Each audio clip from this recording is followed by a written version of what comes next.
The Chardon Hilltopper Gridiron Club, in cooperation with GTV, proudly presents Chardon Hilltopper Playoff Football. Tonight's game is brought to you by Junction Auto Family, Burr Funeral Home, also by Hot Diggity Dogs, Golden Merchant, and Lake Health. Universal Disposal, and Stone Escapes. Playoff football brought to you by Bass Lake Tavern and Inn, Dubiak, Connick, Salmon, Thompson, and Bloom, LLC. and by NCA Financial Planners.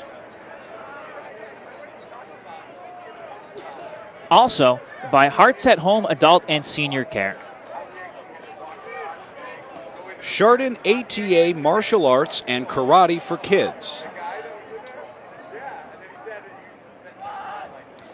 And Joey's Italian Grill. The Goddard School.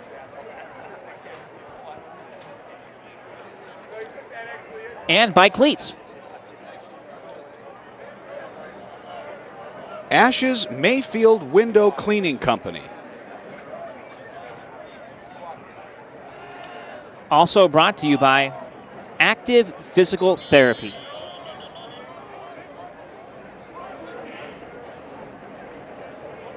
The Saints Band and Sopchik Chiropractic.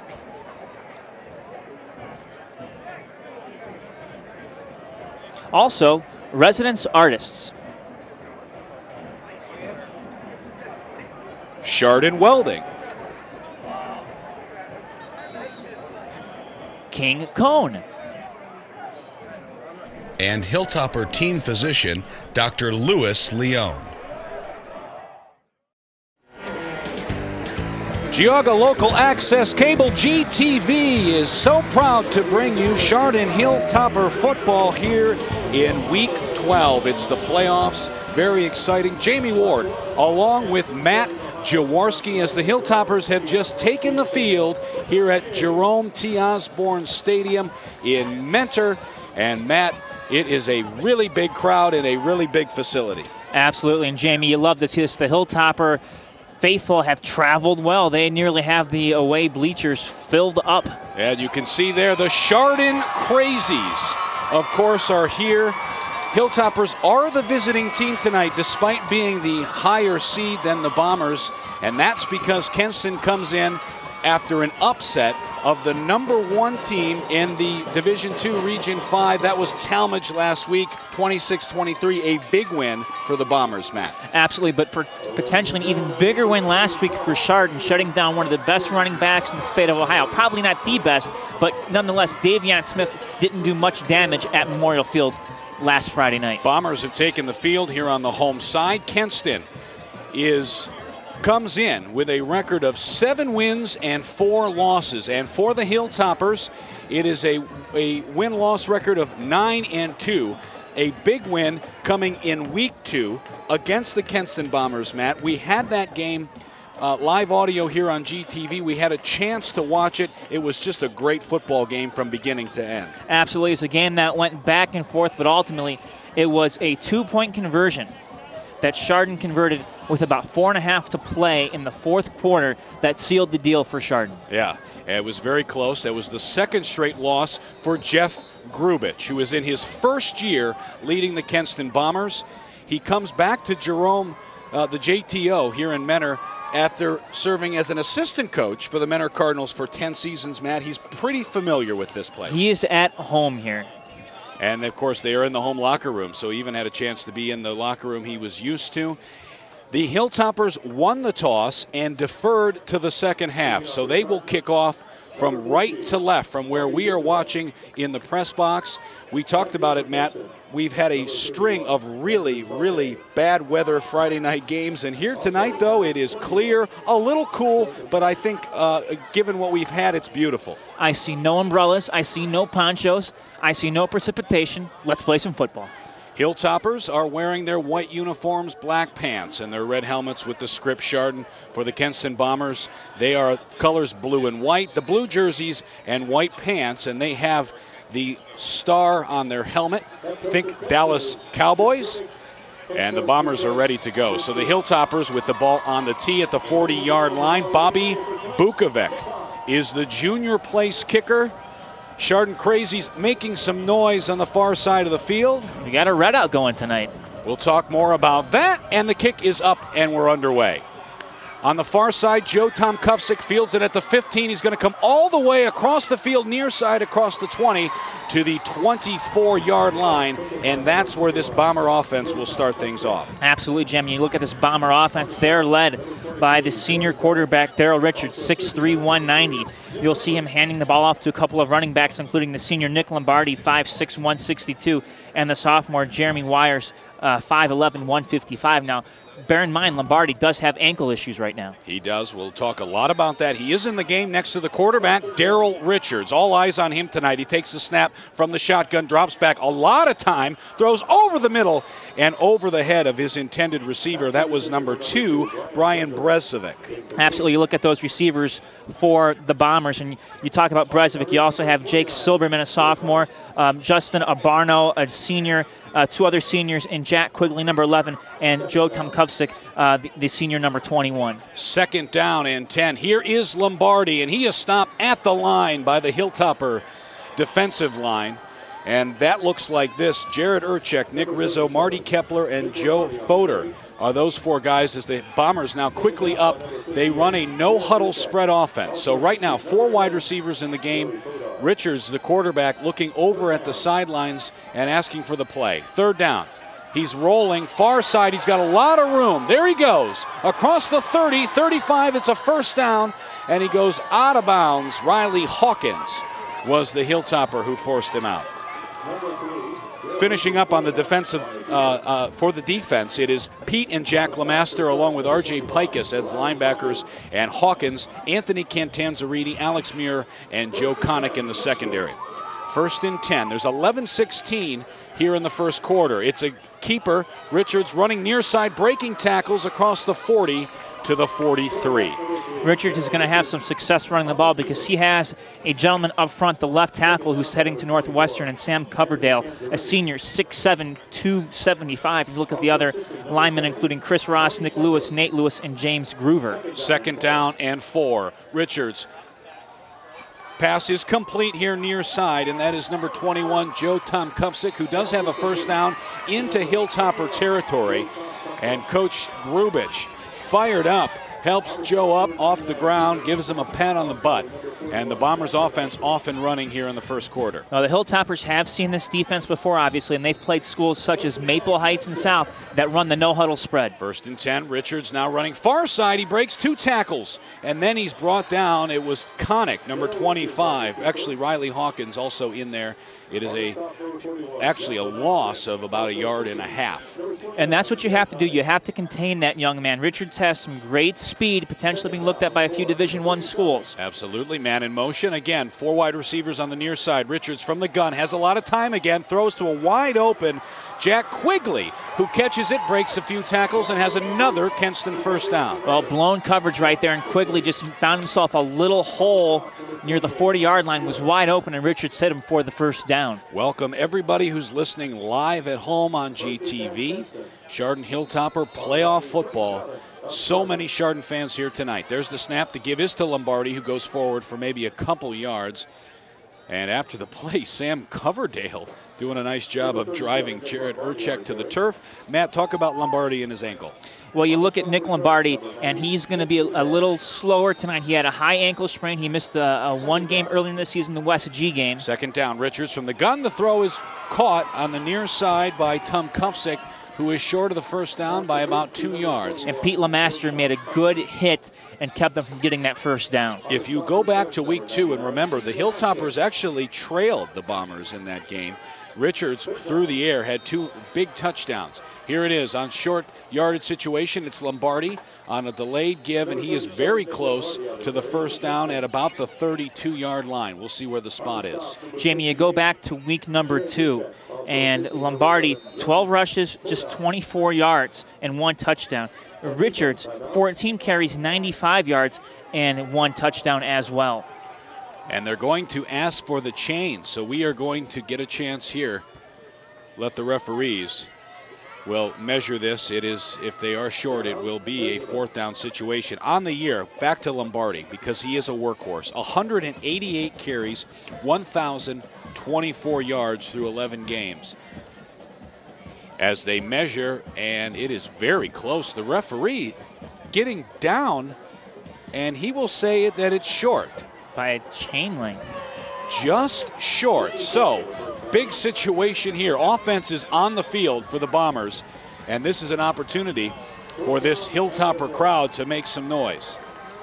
4th down, it's actually, yes, it's 4th and inches, 9:17 first quarter. It's going to be Richards from the gun. He's very athletic. Don't be surprised if he keeps it here. Surprised he's just not right under his center and just moving forward. Fakes it, and he's going far side. He's got the first down, 25, but a penalty flag comes in, and so we'll see. That is not a good place for the Bombers. Not at all, and that's the one thing that you really hate to see is a penalty flag on 4th down and 1 when you've made a successful 4th down. It is holding against Kenston, a devastating penalty, and so that will move them back, and now it'll be a decision time for Coach Grubich.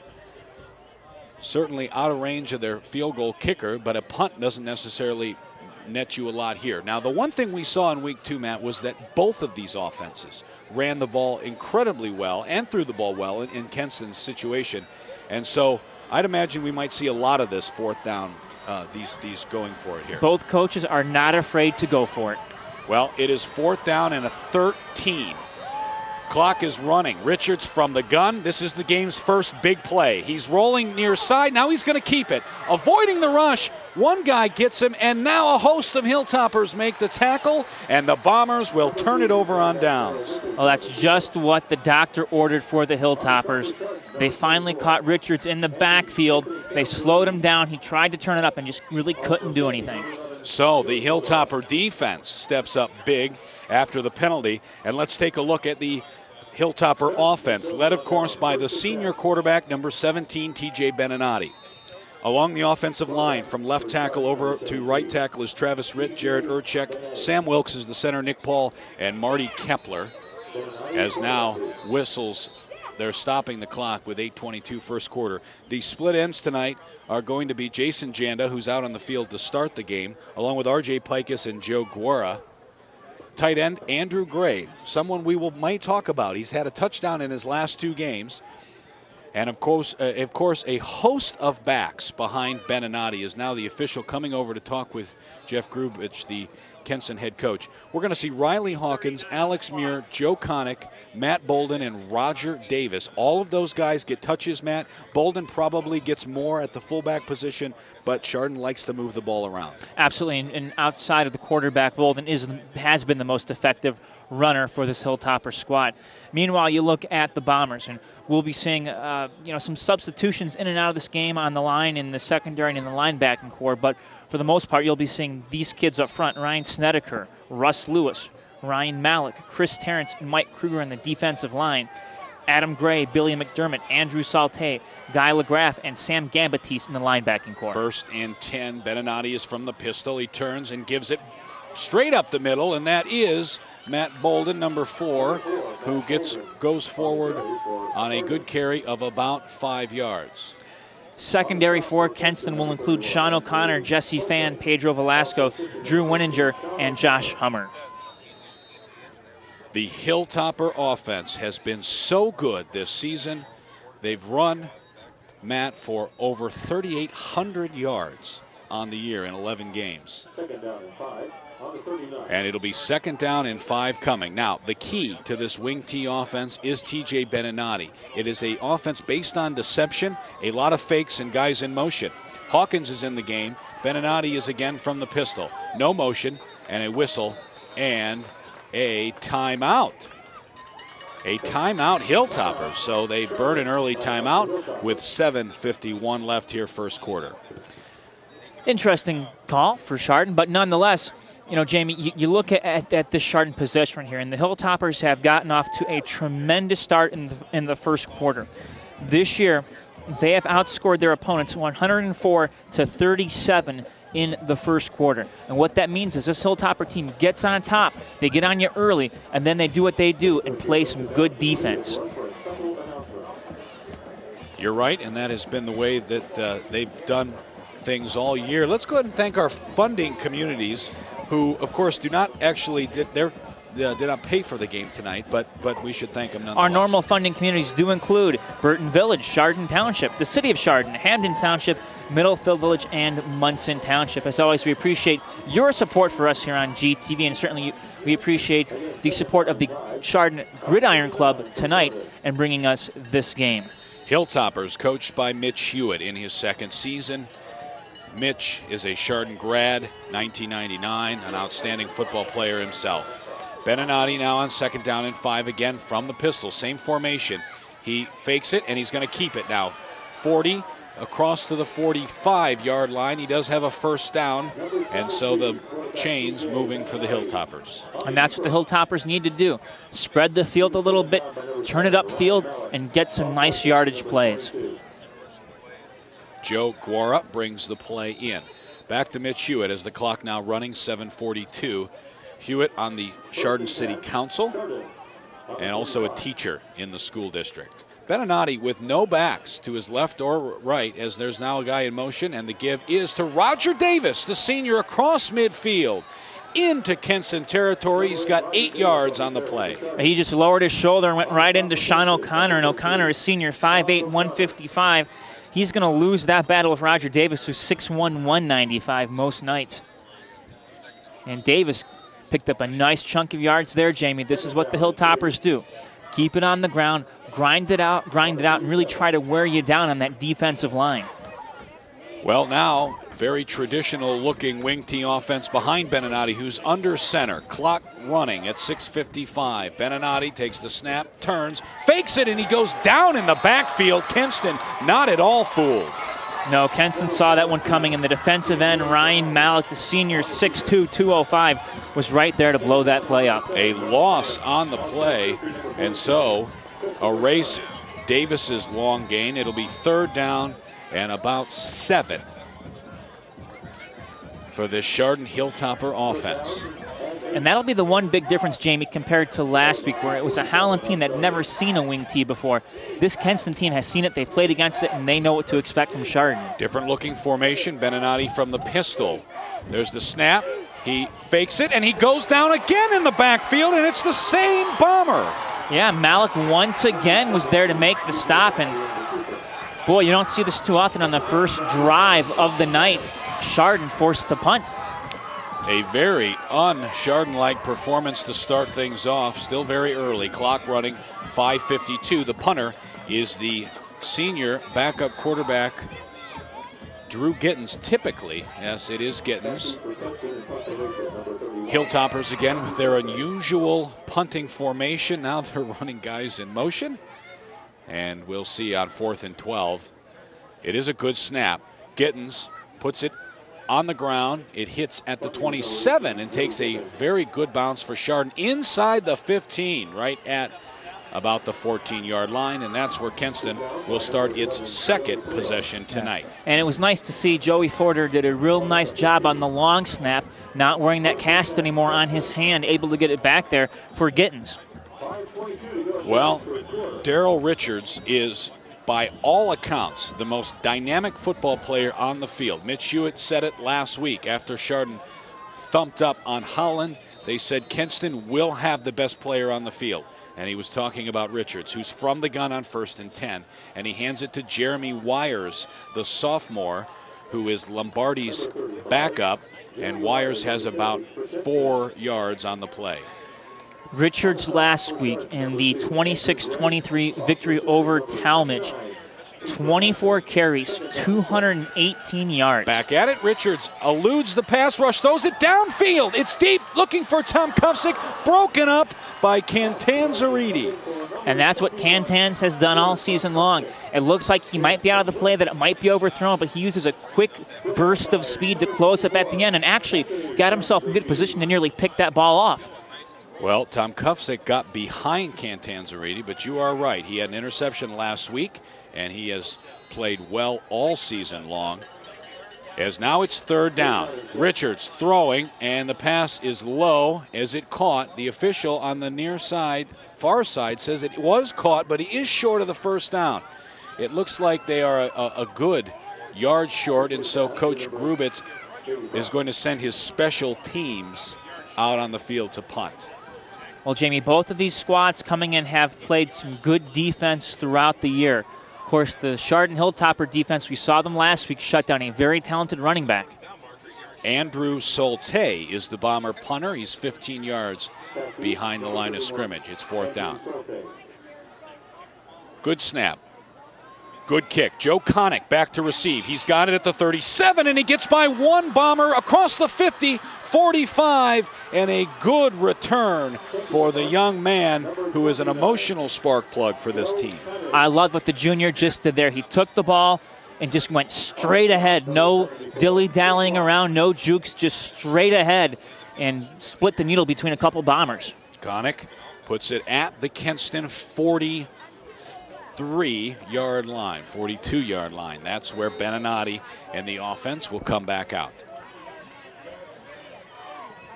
Jamie, you look at this Kenston club. 2 losses to start the year, 2 losses to end the regular season. Almost cost him the playoffs, the one against West Geauga, as he turns and gives it straight up the middle. Hard running by Bolden, who does a nice job to pick up 5 yards. I was going to say, potentially, though, despite those losses, the win which really carried them into the playoffs was the victory over Chagrin Falls. Huge, huge victory for the Bombers. Second down, 5 is coming. Ball's at the 36-yard line. Hawkins is in motion, and the give is again straight up the middle.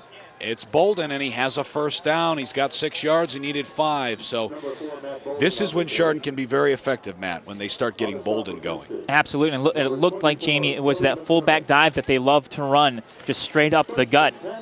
And, the nice thing about Matt Bolden is Matt Bolden listed at 6'1", 195. I think he's added on a few more pounds than that, probably toting around 200. Big. But the young man just lowers his shoulders and will rock you if you're standing there just trying to make a tackle. 3:15 counting. Thank you for joining us here on GTV, whether live audio or on video replay. First down and 10. Bolden shifts over to the right. Beninati, hard count. Hawkins is in motion. The give is to Riley Hawkins, going far side, and he gets inside the 30 to the 26-yard line where he goes out of bounds. It's a pickup of 4, and the referee wants the clock to continue running. Riley Hawkins, Jamie, 56 carries on the year for 446 yards. He's generally good for about 8 yards a carry and has 3 touchdowns entering tonight's game. Coach Don Novacek, who coaches the quarterback, said he wanted to get Riley and Alex Muir 10 carries each. Haven't seen Muir yet. The give is to Bolden, who goes forward and has about 2 yards. He will be short of the first down, so third down is coming. Well, and the thing with Muir is we've seen him the last couple of weeks battle injuries to his lower body, to the legs. And when you have something like that, that's kind of the wild card. How effective can he be when it gets, especially a night like tonight, it's in the 40s, you have to be 100%. Third down and 4. Wing T set for the Hilltoppers. Man is in motion is Connick. The give, I believe, is up the middle to Bolden, and he's stopped at the marker. It looks like he's going to be short, and he is. So fourth down and short coming. This is an obvious situation for Coach Mitch Hewitt and the offensive coordinator Frank Hall to keep the offense on the field, Matt. Absolutely. Now Matt Bolden going to be coming out of the game, so we'll see what Chardon decides to do here. They've done a multiple times this year, Jamie, fourth and short, where TJ will take the ball and just kind of go around tackle. Will kind of just loop around, but he's kind of got the boys spread out now. 4th down and less than a yard. It's a quarterback keeper, and he's got a first down, and he stays on his feet into the Kenston secondary, inside the 15, down to the 13. Kind of got lost in the shuffle there. Well, he didn't. TJ, 5'11", 170, not a big kid if you will size-wise, but he has tremendous leg power, and he keeps those legs turning. He can gain some tough yards for you. And right then and there, I think the Bombers just kind of lost him in that pile of bodies. Clock is running. 1:20 here, first quarter. Bombers moving the football. Wing T formation. It's a T-bone behind Beninati. There's the counter play, and the ball carrier is Muir. That's his first carry today. Number 28 is the senior. Alex Muir is a big member of the Chardon defense as well. So part of the thing that the Hilltopper offense tries to do with Muir and with Hawkins is get them each a few carries, but also keep them fresh for the defense. Well, absolutely, and if you have to ask the coaching staff where they're more valuable, it's certainly on the defensive side of things. 2nd down and 6. Ball is inside the 10 now. Red zone offense for the Hilltoppers. Beninati from the gun. Man is in motion, fakes it to him. He's going to keep it 5, and he stopped there. Right at the 5-yard line. He's short of the first down, so it'll be 3rd and about 1.5 yards. Well, Beninati kept that ball and just kind of picked his way through, gaining a few yards here, a few yards there, Jamie, and it brings up a very 3rd down and manageable. Chardon does not have to snap the ball here, and I don't believe that they will. Beninati looking over at the sidelines, and the scoreboard is at 5-4, and that's it. The Hilltopper offense running over to the sidelines. And so we played a very quick first quarter here at the JTO in Menor. No score. Both teams have had 2 possessions up to this point. The Bombers trying to put the first points on the board. Tonight's game is brought to you by Junction Auto Family, Burr Funeral Home, also by Hot Diggity Dogs, Golden Merchant, and Lake Health. Universal Disposal, and Stone Escapes. Playoff football brought to you by Bass Lake Tavern and Inn, Dubiak, Connick, Salmon, Thompson, and Bloom, LLC. and by NCA Financial Planners. Also by Hearts at Home Adult and Senior Care. Chardon ATA Martial Arts and Karate for Kids. And Joey's Italian Grill. The Goddard School.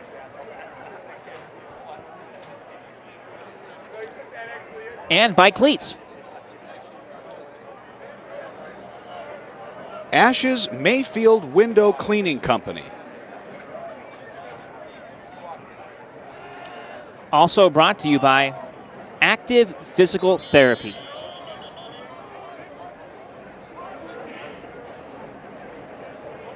The Saints Band and Sopchik Chiropractic.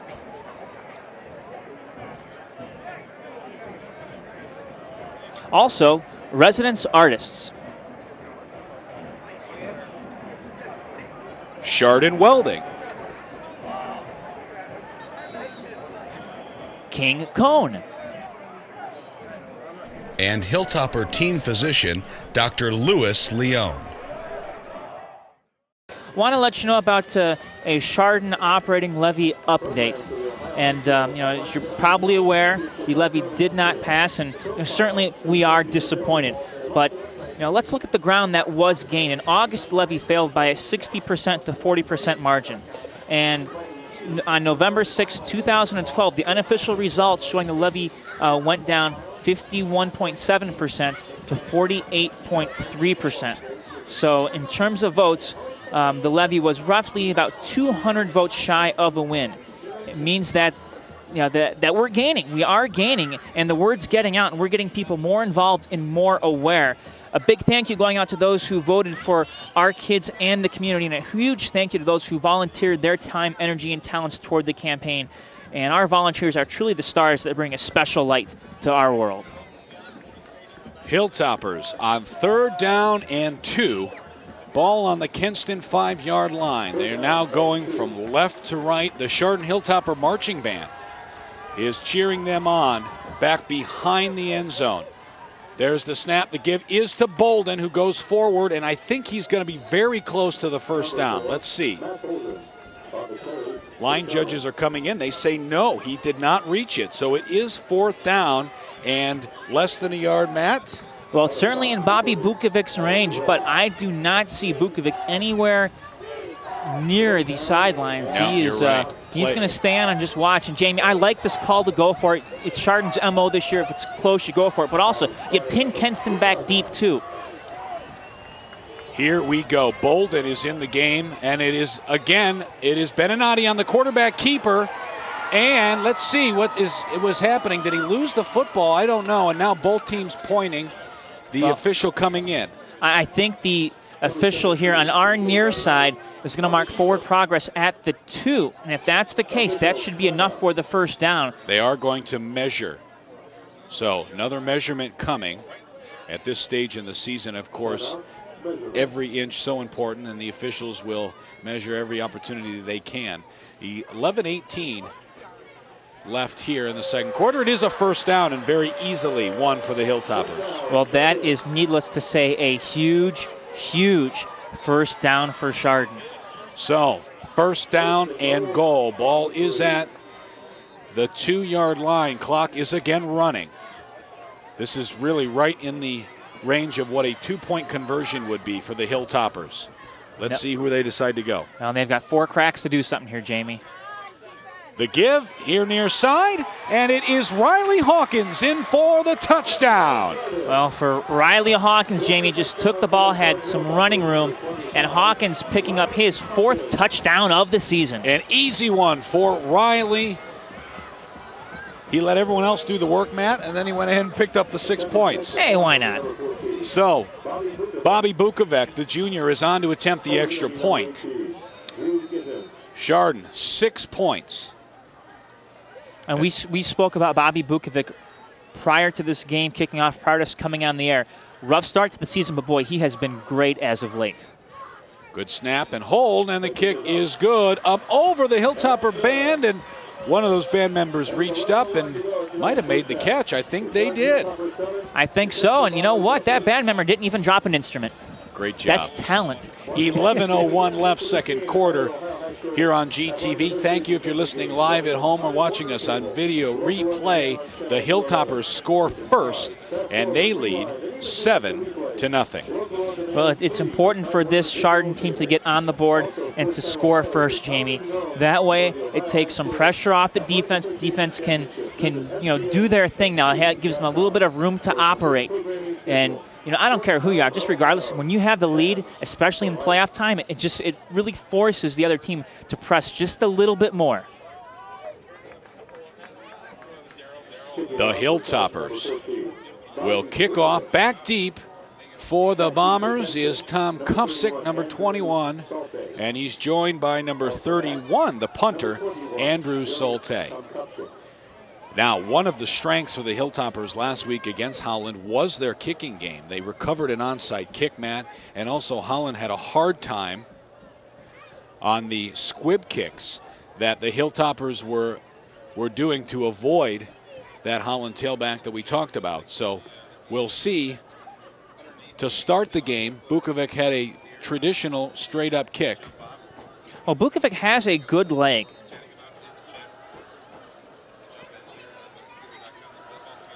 Yes, he does. Here we've got, boy, this is big time, Matt. We're getting statistics being sent to us during the game. This is why I love coming to the JTO. So, ball is now on the tee, and it is a kick here, and again in the air near side. Tom Kufsick from the 9, across the 20, 25, still on his feet, breaking across the 40 to the 43. Bombers getting some momentum back with that return. As again, you can never say, I don't know how often the JTO gets sold out, man, but you would know probably better than I do. But there's a lot of people here tonight. There's a reason why this game was here and not at Bedford Bearcat, because this place is much, much bigger.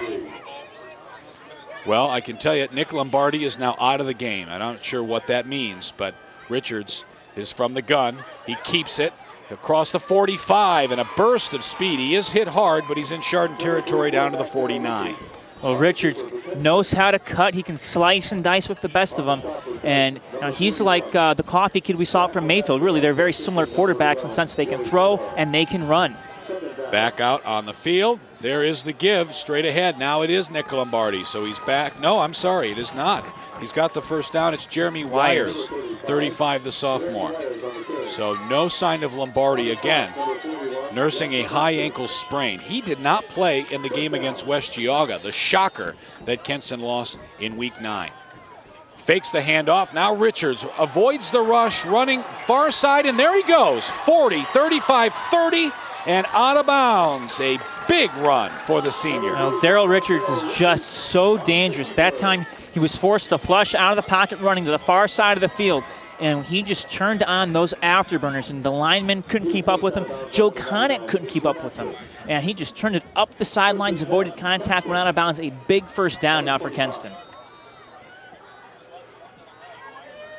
There's the give. It is Wires. He's coming near side. He's tackled in the backfield for a loss. R.J. Pikus, the senior, got back there to trip up Wires first. So good job by the Chardon defense. One of the things, Grubich is now the team right back out in the spread, no huddle. Richards is going to throw it. He's got his receiver at the 20-yard line. It is number 2. That is Brian Brezovic. And Brezovic has about 7 yards on the play, so 3rd down and 5 coming. Bomber offense again, right up and going. There's the snap. Richards throws it, and it's Brezovic again who hauls it in at the 13, and it's a first down for Kenston. Well, Richards was 4 of 6 for 28 yards in the first quarter. He's keeping it up here in the second. Well, the corners for the Hilltoppers are playing off. Again, Ken Tanzariti and Riley Hawkins. Now Richards is going to keep it. Running far side, he breaks one tackle, still on his feet, and he goes down at the 10-yard line. It's a gain of about 4. Well, gain of 4, and for the Hilltoppers, and once again, you have to try to contain that young man any way possible. Again, it is 4 wide receivers for Kenston. Richards hands it off. He pitches it to Wires, who is inside the 10, and he goes down at about the 6-yard line. Pikus and Hawkins on the tackle. Clock running now under 9 minutes, second quarter. Now, this is big for Kenston. They would love to respond here with a touchdown on their own. And for the Toppers, if you're going to top her up, now's the time. 3rd down and 2. Richards going to throw it. He's got all kinds of time. Now he keeps it. 5-4 touchdown.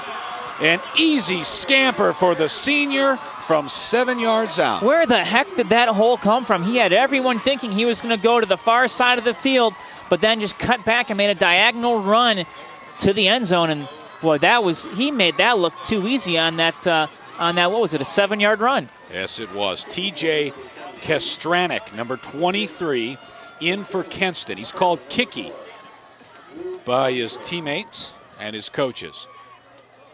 This is for the tie. It is a good snap and hold, and Kestranik puts it through. So the game is tied at 7.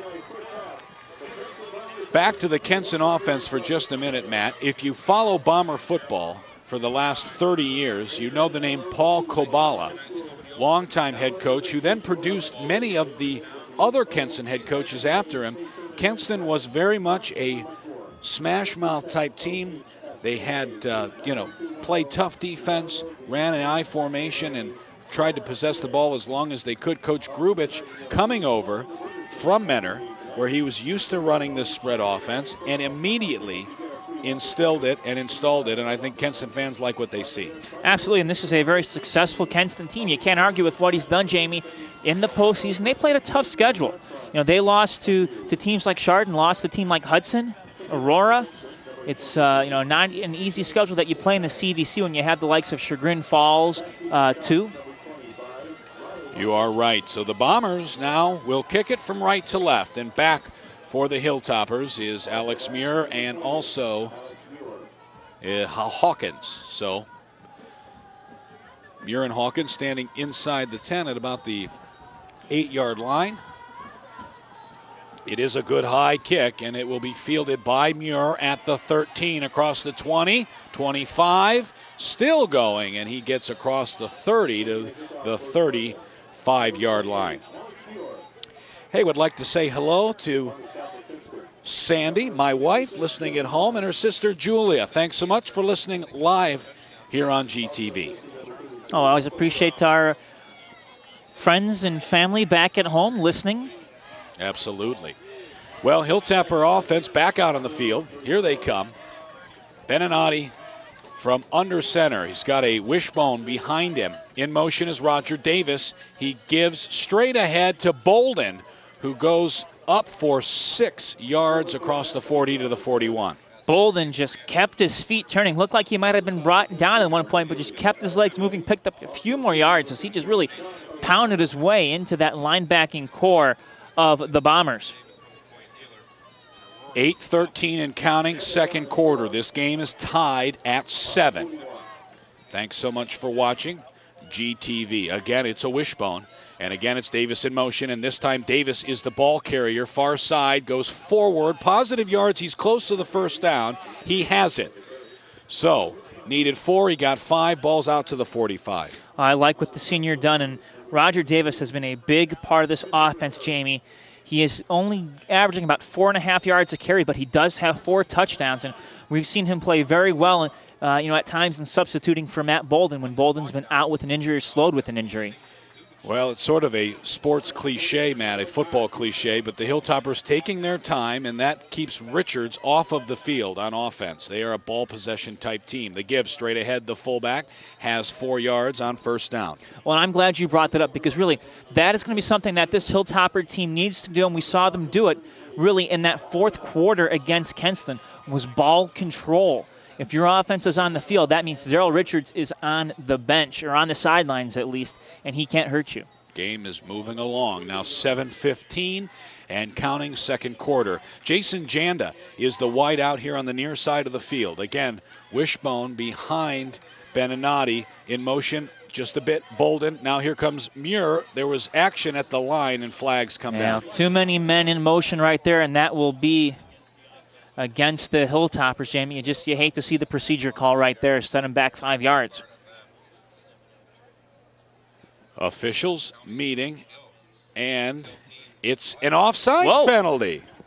So an encroachment penalty goes against the Bombers. I thought maybe that was the case because it looked like the timing of the offense wasn't quite there, and Bolden had come set. Muir was in motion. But anyway, the penalty moves it ahead, and so now it's 2nd down and 2. And the Hilltoppers will gladly take that. Absolutely. Again, Janda is the wide out here on the near side. Hilltoppers do not throw the ball more than 3-4 times a game. Here's the give. Straight ahead. Bolden has a first down. He's still working inside the 40. And is this a rugby match? Oh, why not? The scrum, finally. Kenston, as a couple of Bombers are still down on the turf. And let's talk about the turf for a minute, Matt. We were down there before the game, and what did you think? Well, it's definitely a different turf than what is at Chardon Memorial. This is a field turf. It's sand-based with rubber on top of it. 5 years in, it's a much harder surface right now. As you can see, a lot of wear to it. It's a little bit slicker than what you see at Chardon. First down and 10. Beninati under center. Gray is the tight end. The give is again to Bolden, who goes for about 2 yards, and he's stopped by the Bomber defensive line. A little slick, and with the type of weather we have this evening, it almost felt as if maybe there'd be some moisture developing on the field. Well, obviously it'll all see what happens as this game progresses, if the dew, will set in and if it will set up on the field. But certainly it's something that at this stage of the season, Jamie, you're used to, regardless of where you're at. If it's at Chardon Memorial here, Kenston, you name it. 2nd down and 8. Now Beninati goes back to the pistol. He's got Davis and Bolden with him in the backfield. There's the snap. Fakes it. He keeps it here near side. 35 inside the 30, right at the 30. He's close to the 1st down, but I don't think he has it based on the spot here near side. Now, TJ took a big hit, though, comes up a yard short. And I like what they're doing, Jamie. They get you thinking middle of the field, middle of the field, middle of the field. Then their best runner takes it and is going to go to the outside and has the speed to nearly break away and score a touchdown. It is 3rd down and about 1 yard for the Hilltoppers. Driving in Kenston territory. Clock at now 5:06 and counting. Time of possession right now working for Chardon. From the pistol, Beninati gives it to Bolden, who has a 1st down. He got 4. Well, if you saw right there, everyone was looking at TJ thinking, okay, he's got the ball. What's he going to do with it? But no, it was Matt Bolden. He struck quickly enough, got across that 1st down marker before he got tripped up. Kenston coach Jeff Grubich said that the Bombers actually practiced defensively for this offense without a football. Put a hat on everybody. Don't worry about who has it. You got to tackle everybody.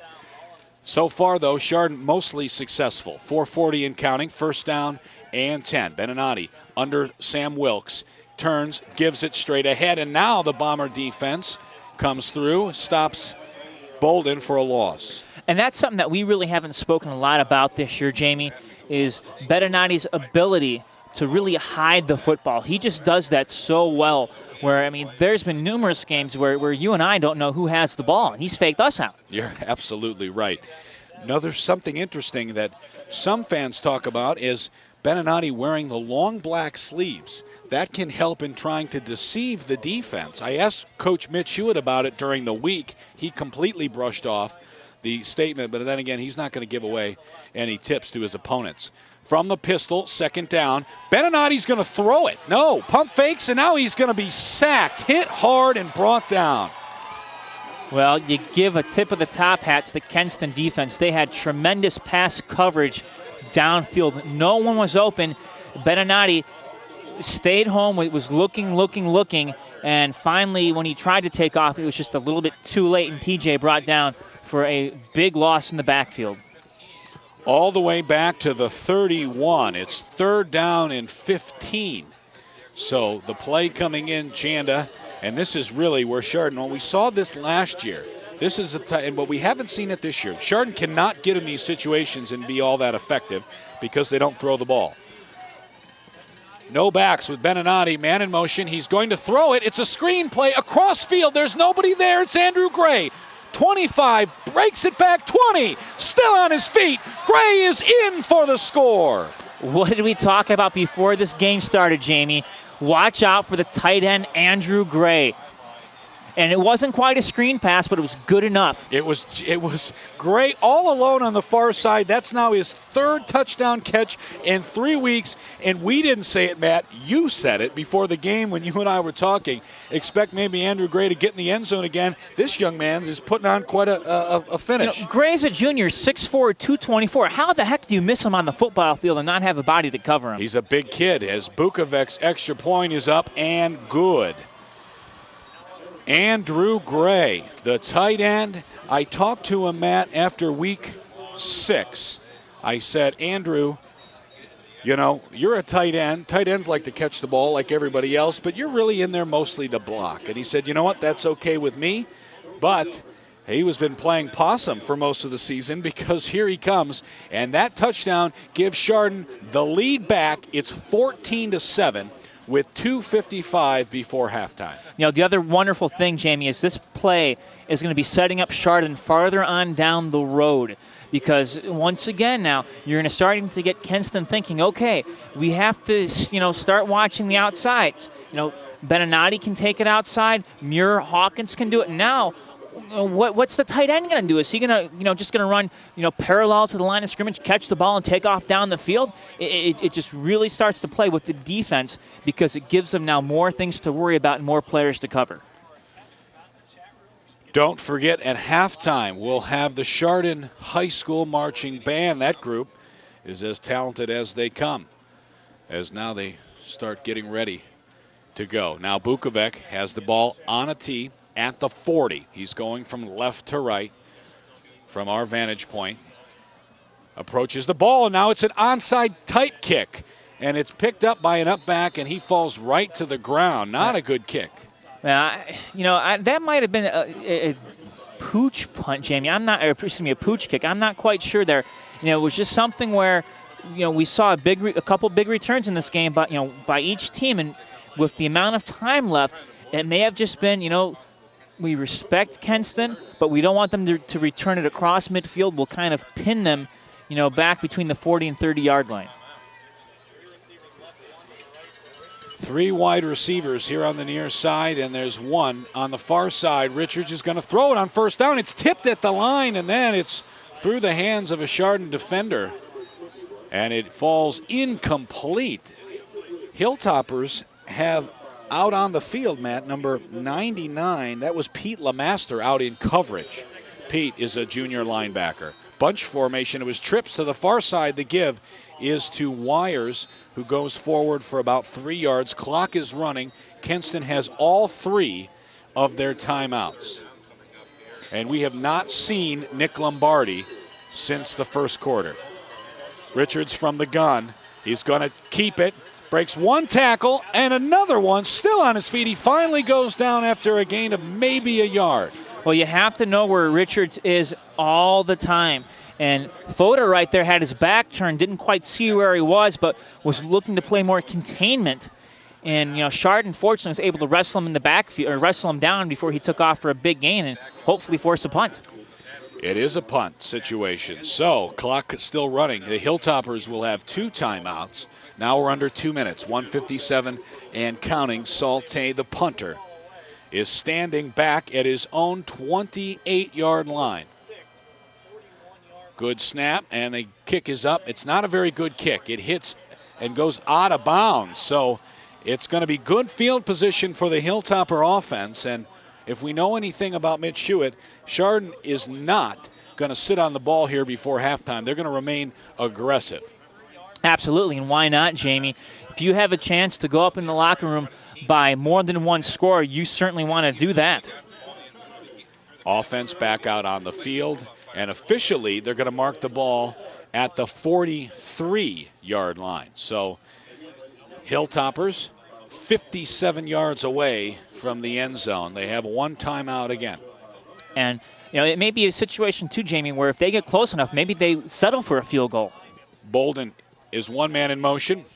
Fake. And there is the ball carrier's mirror. A strange play. It had me completely faked out. It is a first down, a gain of about 14. I wanted to say scissor play, but it wasn't quite that scissor play that they run.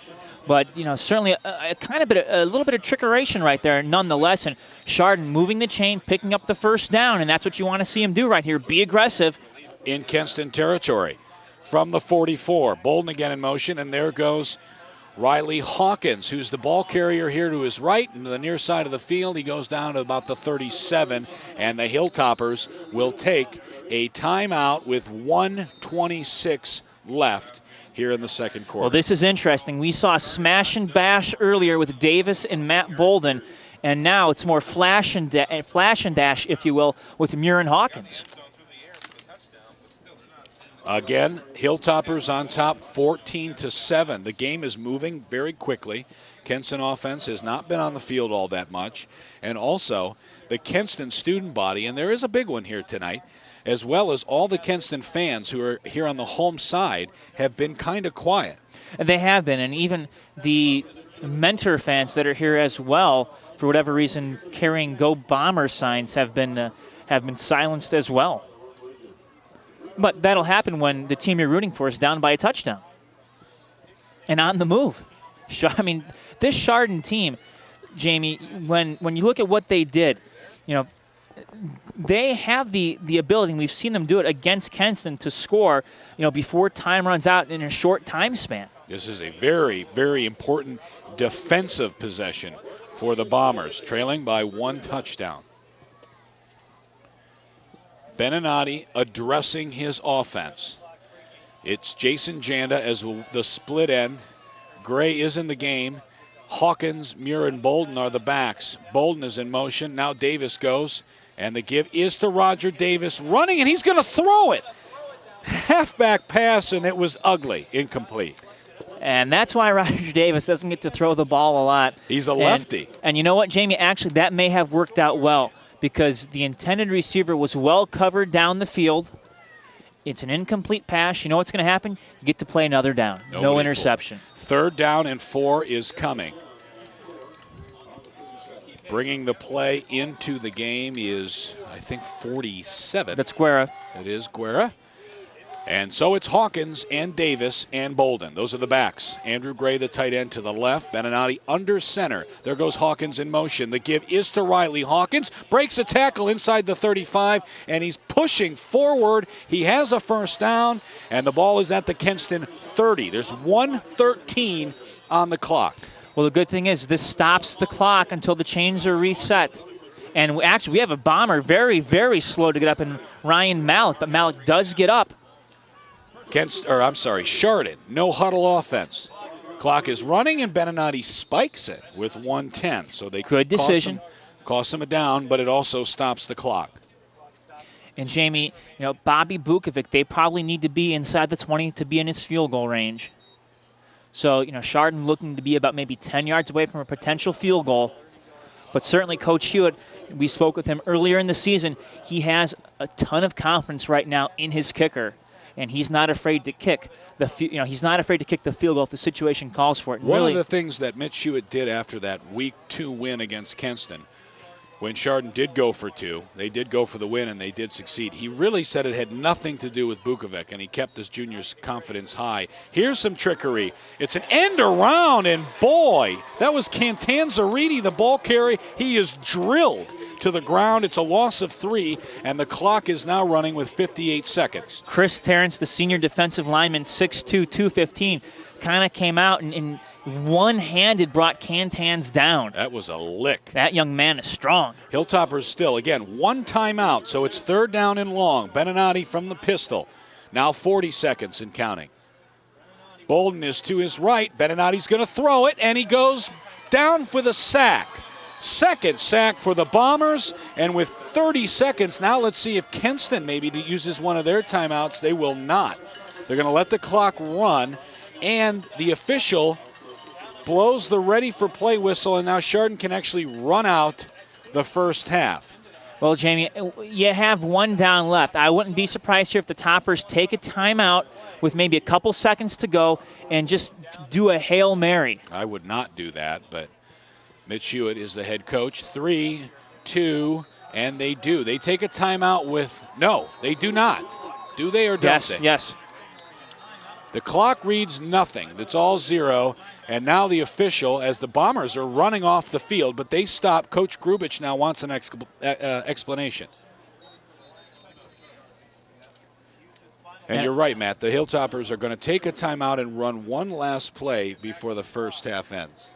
If you run the play smartly, no matter what it is, as long as you don't turn it over, Jamie, you're okay. Well, easy to say. I would have taken my 14-7 lead into halftime, but we'll see. I don't know. TJ Beninati, not only does he not throw the ball a lot, Matt, he's also really not a traditional quarterback. Maybe this is a chance to bring Drew Gittins. I'm just kind of thinking off the top of my head. Maybe you bring Gittins in here and just have him chuck it up. It'll be interesting. TJ is on the field. They just may try, just a regular run play and see if they can catch the Bombers napping too, thinking, we'll send in a nickel or dime package and just try to blow them off the line and just, make some things happen down in the secondary. It is 4th down and 14, close to 15. 1 second on the clock before halftime. Don't forget the Hilltopper Marching Band at halftime. So, we will see what they decide to do. Beninati is from the pistol. In motion is Davis. Beninati rolling to his left, throwing it over the middle, and it is incomplete. And now a flag comes down as Hawkins, the intended receiver, was decked as the ball arrived. Yeah, boy, Hawkins very, very slow to get up, and that will give Chardon a first down. Now, the game cannot go into halftime on a defensive penalty. So there will be a penalty, and there will be one play with 0 time occurring after the penalty is marked off. I see Bobby Bukovic, the kicker, is ready. I think that the Hilltoppers are going to try a field goal here at the end of the first half. First, they have to march off the penalty. Jamie, that is not the way that you want to get Bobby into field goal range, but this is the playoffs. Sure it is. And well, it's a great way to get him in field goal range. I don't want to see Hawkins get hurt. You're right about that. And he took just a tremendous lick. He is up, though, and he is okay. And so here comes the field goal unit. The ball, after the penalty, gets moved to the 18-yard line. So it's going to be about a 35-yard attempt. It'll be exactly a 35-yard attempt. Drew Gittins is the holder, and the ball's also almost at the middle of the field, a little bit, though, to the far side. And now Kenston icing the kicker. I don't believe in icing the kicker, but whatever. Well, it is a strange time to do it. Timeout by the Bombers. You look at Bobby Bukovic, Jamie, and entering this game, Bobby's stats in terms of kicking, he's 0 for 1 on the field goals, but that field goal attempt, it was a terrible snap. Bukovic didn't really have a chance to get it up, and it was a total system failure on his only field goal attempt. But you've seen him kick PATs throughout this year on GTV, and really he has been nearly perfect in the second half of the season. 35-yard attempt is coming. Bukovic is kicking toward the stands where the marching band once was. It is another bad snap, and the kick is up. It does have the distance, and it's good. That's a way for the Hilltoppers to end the first half, and so the penalty cost Kenston. 2 penalties cost the Bombers in the first half, and so they trail 17-7. We will have the band for you at halftime. Matt and I will take a break, and then we'll be back with all of the second half action here on GTV.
West with Captain Brittany Hope. Here's Party Rock Anthem.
Tonight's game is brought to you by Junction Auto Family, Burr Funeral Home,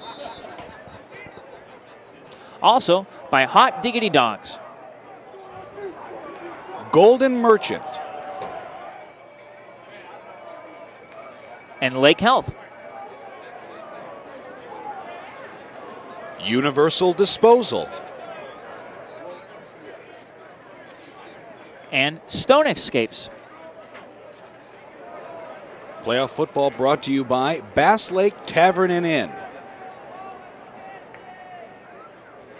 Dubiak, Connick, Salmon, Thompson, and Bloom, LLC. and by NCA Financial Planners. Also by Hearts at Home Adult and Senior Care. Chardon ATA Martial Arts and Karate for Kids. And Joey's Italian Grill. The Goddard School.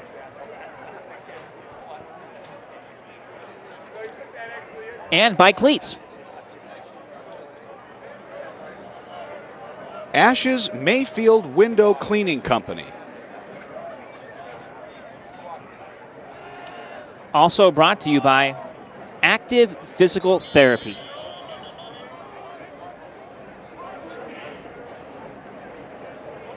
the Saints Band, and Sopchik Chiropractic.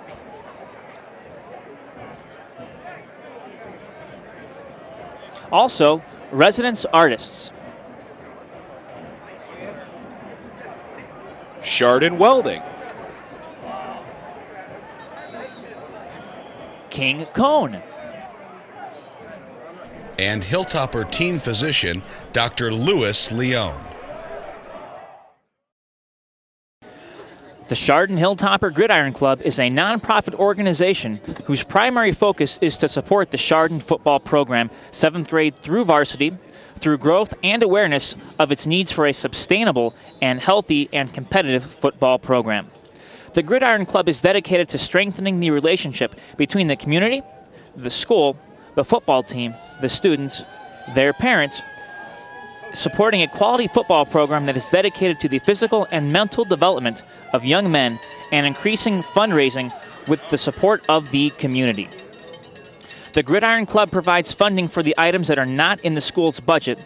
Some representative examples are football camp scholarships, new technology that can assist the coaches and players in pursuing higher education, additional weightlifting and training equipment, upgrade or reconditioning of equipment and facilities, such as the locker rooms, and other items as determined by the football team and club. The Gridiron Club is looking for parents and community members who want to become involved in helping out the young men and the program. We appreciate any kind of help. Please contact a Gridiron member to join today. The Gridiron Club can use your help and involvement in improving the football program. Help can be in any form. Your time is greatly appreciated. Thank you. For more information about membership or the June 5th, 2013 golf outing, please visit us at the Gridiron page at www.chardon_gridiron_club.html. Also, you can follow the Gridiron Club on Facebook.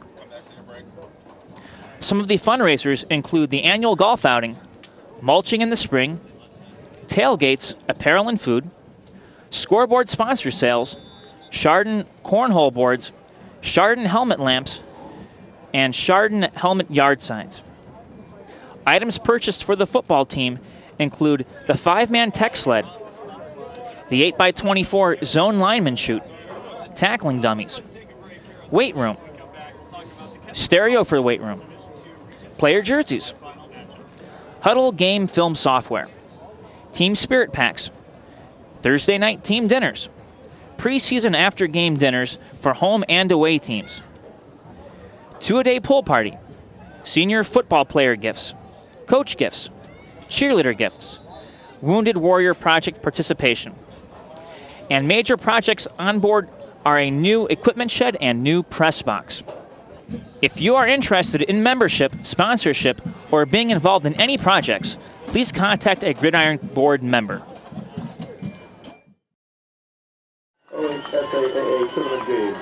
Back here at the JTO in Mentor, Jamie Ward, Matt Jaworski. Before the second half starts, Matt, let's take a look at the statistics. Well, interesting stats, especially from the Chardon offense. Jamie, only 103 total yards on the ground. We're seeing that Chardon usually does that in a quarter, but that's for the entire first half. And Bolden leads the way, 47 yards on the ground. Riley Hawkins with 21. And the Hilltoppers will receive the football here to start the second half. You look at Kenston, and Kenston 83 net yards on the ground. Richards has 60, and Wires and Lombardi combining for 23. Well, GTV, so glad that you've joined us here. Playoff football. It's hard to believe, Matt, that last year with the 4-6 record, that Mitch Hewitt could turn around a Hilltopper program this quickly and play in such a big game already in his second season. No, Jamie, just by being here, this Chardon team in Division II is one of the top 16 Division II programs in the state of Ohio. A win tonight, and they're one of the top 8. Incredible. Kickoff is in the air. The Hilltoppers field it at the 14, and it's a fumble, and it's fallen on by Alex Muir. Boy, that could have been a tough start. The Hilltoppers cannot afford any turnovers. He just dropped it. They avoided turnovers last week, avoided them so far in the first half. but a turnover could be just deadly in the second half. This is where the Hilltopper offense can be at its best. Kenston always trying to stop the big play, the big run. That allows Bolden oftentimes to get 4, 5, 6 yards a carry. Don't be surprised if we see a lot of the junior here in the second half. From the pistol, Beninati fakes it to Muir, keeps it himself, and goes ahead for about 5 yards. Oh, it's a nice fake by Beninati to kind of give and go right there.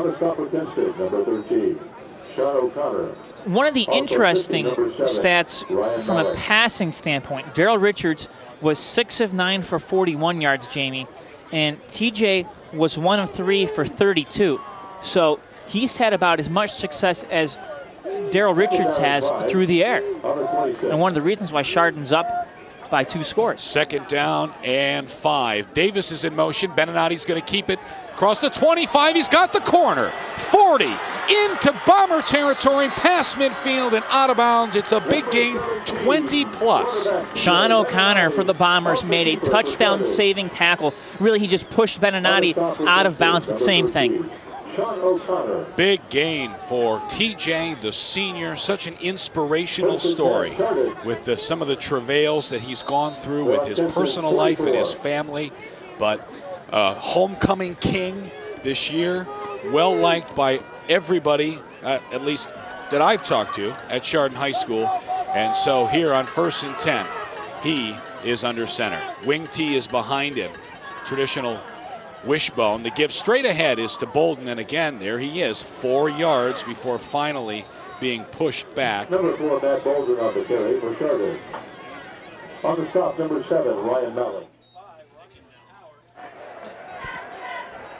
He made that look so hard for the defense. They must have had maybe 6 or 7 guys there to bring him down, Jamie. And it's just, that's what he brings. He brings toughness to the Chardon offense. Keeps the clock moving. Jason Janda is the wide receiver on the far side of the formation. Again, it's a T-bone behind him. He turns, gives it again to Bolden, who's running downhill, and he's about 2.5, maybe 3 yards shy of the first down. Boy, that's what you love to see from the Chardon offense. The clock continues to run, and they continue to keep Daryl Richards and the Kenston offense off the field. Ball is at Kenston 36. It is 3rd and 3. Type of situation, Kenston, well, the first thing we know is that Chardon's going to have 2 plays to pick up these yards. They do not like to punt the football. Same exact formation. This time, though, it's Gray as the wideout on the near side of the formation. Hawkins is in motion. The give is to Riley Hawkins around the outside, and he is stopped short of the first down. Ball is at the 35-yard line, so 4th and a good yard coming. Yeah, that's a very long yard, Jamie. And I'm surprised. I thought they might have marked this on the other side of the 35, but they marked it, more on the, I'd call it the Chardon, more on the Chardon 35 than you will the Kenston 35. Well, there it is. Offense on the field. Big play here to start the second half. 9:20 and counting. Beninati turns. He gives it. Bolden, first down. An incredible job by Matt Bolden. Bolden thought about it. He thought he saw an opening. Then he started to come back. He let things develop around him. Then he burst through an open area. That's great vision by Matt Bolden. We've said it before, Matt. You're Kenston. You know Chardon's going to run it. It's 4th and 1. How do you let the fullback get 7 yards? You can't. You just cannot allow that to happen. But that's what the wing T is. There's so much confusion that you just have to kind of guess on who you're tackling half the time. Exactly right. First down and 10. It's a scissor play. It's Muir breaking across the 25 and to the 24. Good play. That is the counter play where one Hilltopper gets it and then makes the handoff to another one. It's a we've seen them break that play for long yards. They use it very sparingly, it seems, at this point in the year. Yeah, it was such a big play. It's certainly on a lot of the tapes. I think a lot of teams expect it at big points at times, and you got your use out of it early on, and now you just have to kind of pick and choose where you use it. Second down and 6, 8:18. 2 tight end situation. The counter play. There's Muir breaking through inside the 15 down to the 10-yard line. First and goal for the Hilltoppers. Well, first and goal, Jamie. Chardon now in scoring position, and more importantly, Chardon continues to keep that clock moving. They actually have replays here at the JTO up on the scoreboard, and you saw there on the replay the hole that opened up. So because the ball's right at the 10, there are no more chains. Chardon has to go the full 10 yards to reach the goal line. They lead 17-7. Muir is in motion, turns, give is to Bolden, who has about 2, maybe 3, and he's brought down. Bolden just, a nice strong run. He did the important thing. He held onto the football and keeps things moving.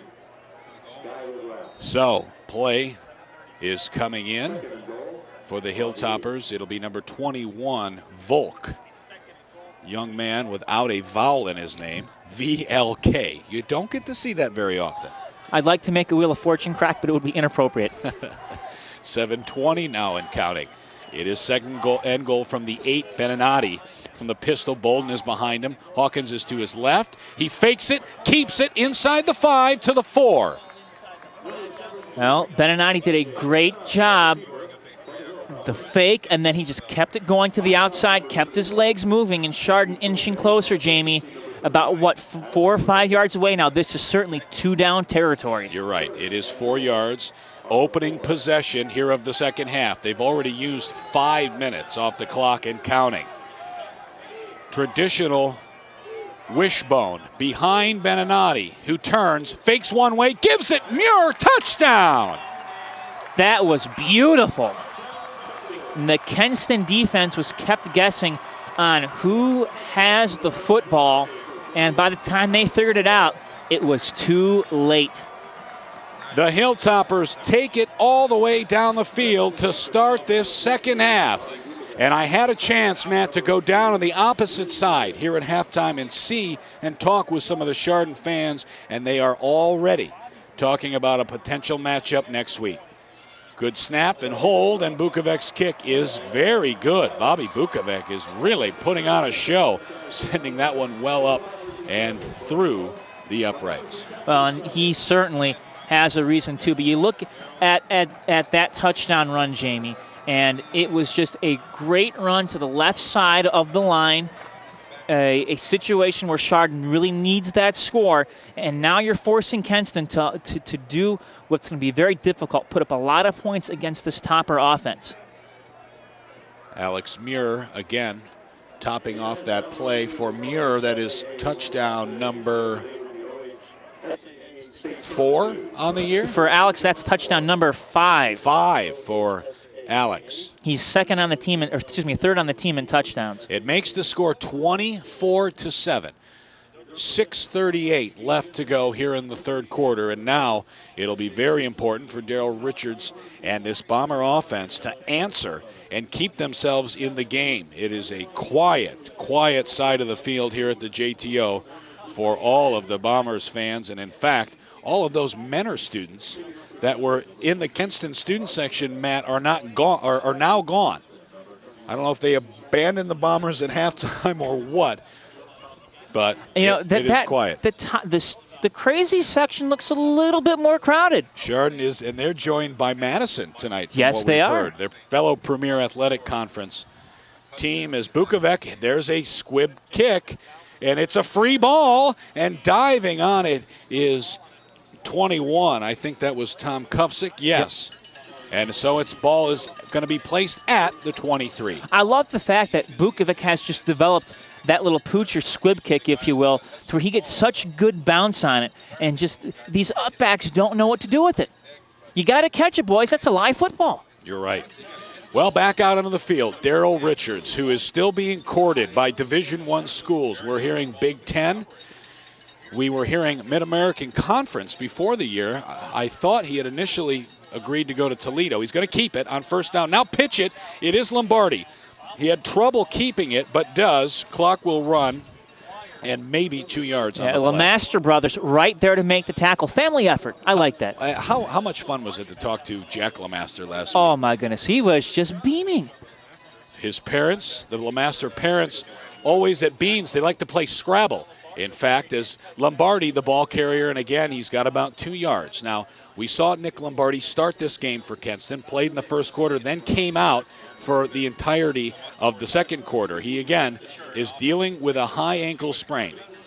It is now no huddle, back on the field, third down. Richards rolling, throwing wide open is Brian Brezovic, who's got it, and he's going to go all the way in very easily for the score. Well, Jamie, that is going to be a 67-yard touchdown pass, and the Toppers cannot afford to give those up. You can't do that. The murmurs here in the press box of wow, incredible, going around as the Bombers go for 2 yards, and then strike on a coverage breakdown. Let's be clear, nobody guarding Brezovic, who just had to catch it and turn around and stay on his feet. Now, Kenston will go for 2. So Richards is going to hand it off. Here comes Lombardi coming far side, puts his head down, and he's in. Tough 2 yards for the senior Lombardi, and it makes the score 24-15. That's an interesting call to go for 2, Matt. Well, here's what they're thinking. They've got to make up that field goal. So every touchdown now, you have to start going for 2. I don't know. I mean, they're still down by 9 points. So if they don't get it, they go down. I'm not sure, but nevertheless, head coach Jeff Grubich knows what he's doing down on the field. Now, let's revisit week 2. The Hilltoppers score a touchdown with 4 minutes to play in the fourth quarter. They trail 28-27. And rather than kick the extra point and go for the tie, Mitch Hewitt sends the offense on the field and Frank Hall. Kenston calls a timeout. Chardon stays with the play. They give it to Riley Hawkins, and it was a gutsy play. Mitch Hewitt talked about Coach Urban Meyer after the game. Hewitt played under Meyer at Bowling Green, and it was the type of thing he thought that Herb, as he calls him, might have done when he, as a head coach himself. And it proved successful, Jamie. It absolutely proved successful. Here comes the kick. So Kenston very much alive and well as Muir picks it up at the 15 across the 20. There goes Alex. 35-40, puts his shoulder down, and a great return out to the 48-yard line. Muir getting some life back on the Chardon side. That 67-yard bomb quieted things down, but they're getting pumped up again now in Topper Nation. So Beninati back out on the field. 5:35 left, fourth quarter. Thank you for joining us here on GTV. Jamie Ward, Matt Jaworski. Matt has been with Chardon for 12 weeks now. You've seen every Hilltopper snap this season. Almost. Nobody. Oh, that's right. You missed one game. But nobody knows this Chardon team better than Jaws. First down, fake to Davis. There's Beninati, 40, 35, and dragging the secondary inside the 30 to the 28. You like big plays? This Topper team can do that too. My goodness. It's almost, you can do that, we can do one better. And it all started with the fake to Davis. The middle of the field opened up, and TJ Beninati is really quick. Well, think about this. This has all been set up by plays they were running in the first half, Jamie. Chardon was pounding the middle, then they started to take it outside, and they got Kenston thinking outside. Now they're going back up the middle and getting big plays. It's an excellent point. Hawkins in motion. The fake to him, and Beninati again, 20, 15, still on his feet, inside the 10 and out of bounds. He is becoming stronger as this game is going on. It is very difficult now for the Bombers to find him and to bring him down. He's taken some great angles, too, and made some good cuts. Big play by Kenston. Coach Jeff Grubich standing on the sideline, hands on his hips, not happy.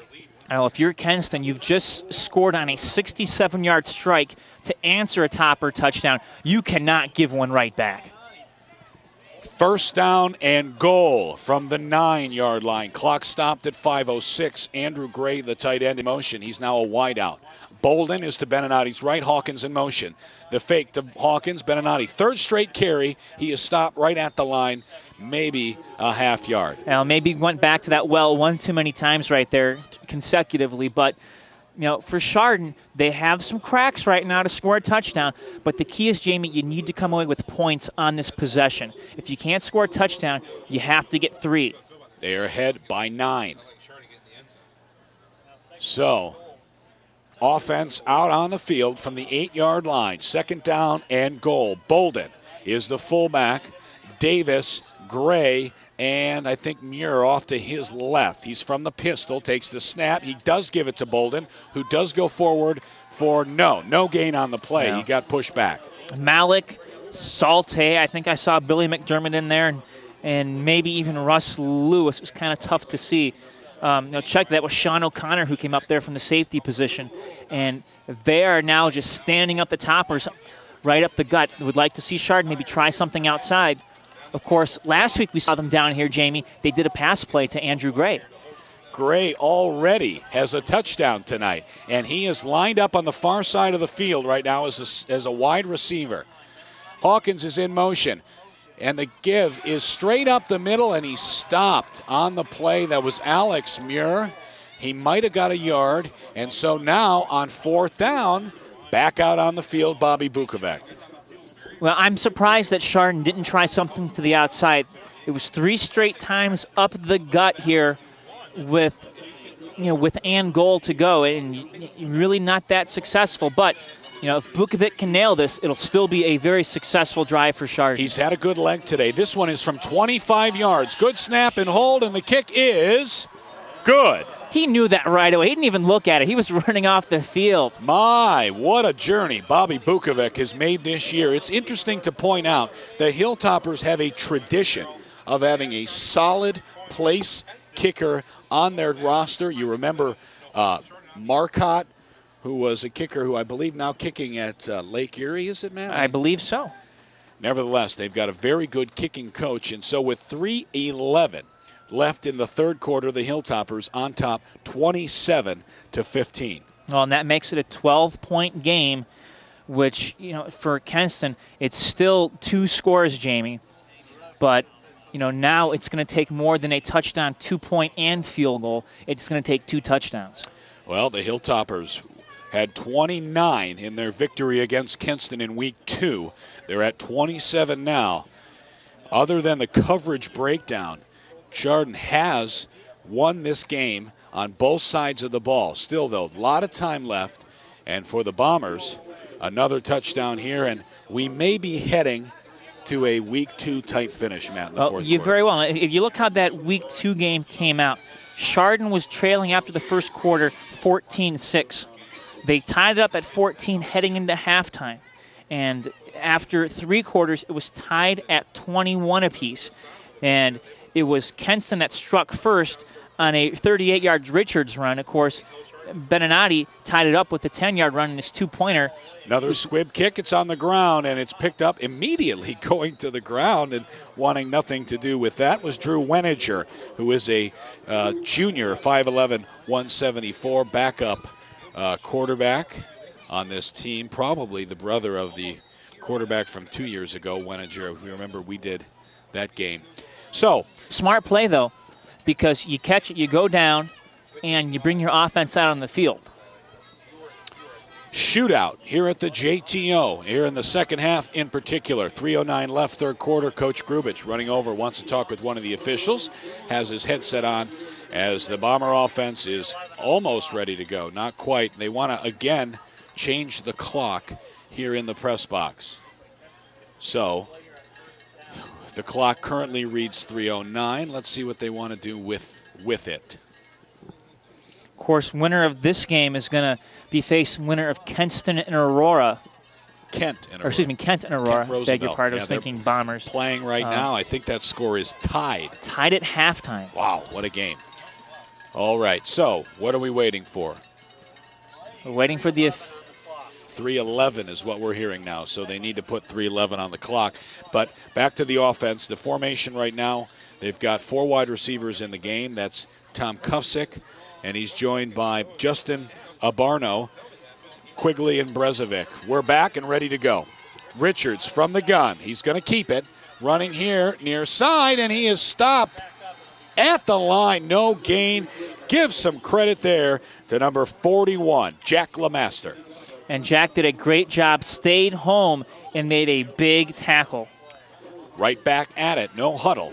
2:52 and counting. 4 wide receivers. Fakes it to Lombardi. There's Coverdale with a block in front of him. 45 and up to the 50-yard line. And we talked about Sam Coverdale at the opening, Matt. This is a very big young man. Absolutely. And Coverdale, a senior, 6'7", 275. He is committed, and he is going to Northwestern. And you got to be pretty darn smart to go to Northwestern as well. So, complete package. Ball was at the 47. Richards is going to be brought down in the backfield. He was hit first by Travis Ritt, and then finishing him off was R.J. Pikus, number 38. And Fodor was in there too, Jamie. A loss on the play of 10.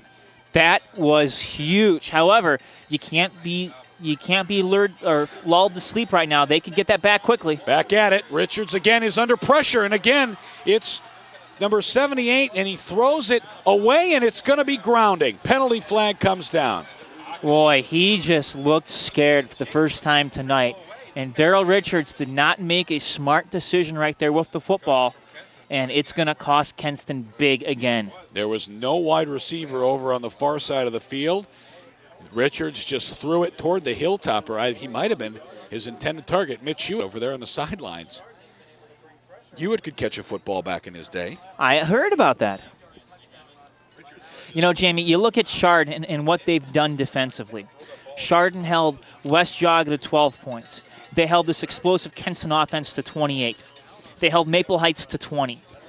They held Madison scoreless. They shut them out 7-0. Penalty, Matt, is declined because, of course, the height. Ineligible man downfield is going to be the call. It is declined. It's 3rd down and very long. Richards rolling. Now he's going to reverse field. That's what makes him dangerous. He's got a long way to go, though, and he's pushed out of bounds by Pikus, well short of the first down.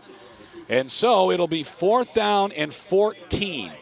Pikus took a good angle on the back and able to knock him out of bounds well short of the first down. So punter out on the field. It's Andrew Solte. Number 31, Joe Connick, is the Chardon return man. Connick is standing at about the 23-yard line. 2 minutes on the clock, 3rd quarter. It's a good snap, and it's a good kick. Solte's kick will hit at about the 17. It'll take a bounce for the Bombers and go inside the 15 and right at about the 15, just inside. And that's where Chardon will start again. The Hilltoppers, 2 possessions this half, 2 touchdowns. Touchdown field goal.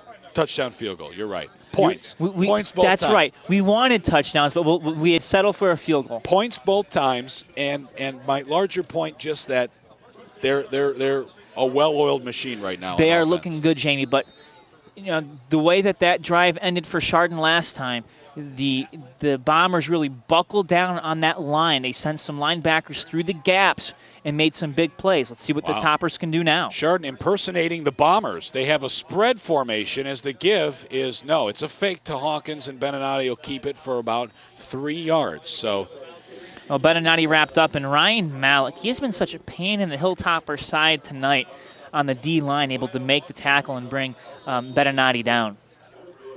It is 3 yards on the play. So now we might get some different looks from Frank Hall and his offense. We shall see. 124 and counting. The other thing that Chardon will be able to do is see the play clock. The play clock is over on the scoreboard. He snaps it with 10 left on the play clock. He fakes it to Davis and keeps it for 2 more yards. You know, being able to use that play clock, Matt, can be very important in a close game. Absolutely, and it's a lot easier looking on the scoreboard than it is looking down in this near side corner. It's I don't want to call it hidden, but it's just more difficult to see. So Chardon will certainly take that, but unfortunately, you know, they've got 50-some seconds left before this quarter changes. 3rd down and 4. And the Kenston fans are trying to get themselves rallied here in the second half, but still very quiet. I think they're a little stunned. Big play. The give is to Muir. He's got it inside, going, still on his feet, and he is going to be stopped short of the first down. So Chardon a couple yards shy, this deep in their territory. I cannot imagine that they will go for it here. No, and nothing that Muir could do there, Jimmy. He just kept trying to take it outside, outside, outside. And finally he just realized, hey, I got to turn it up the field. And he did that, but unfortunately just not able to pick up the first down. Well, it was 7 seconds and counting. That'll be the final play of the third quarter. Tonight's game is brought to you by Junction Auto Family, Burr Funeral Home, also by Hot Diggity Dogs, Golden Merchant, and Lake Health. Universal Disposal, and Stone Escapes. Playoff football brought to you by Bass Lake Tavern and Inn, Dubiak, Connick, Salmon, Thompson, and Bloom, LLC. and by NCA Financial Planners. Also by Hearts at Home Adult and Senior Care. Chardon ATA Martial Arts and Karate for Kids. And Joey's Italian Grill. The Goddard School.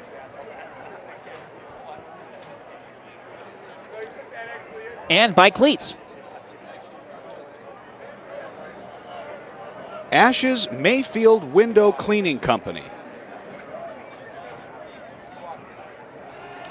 Also brought to you by Active Physical Therapy.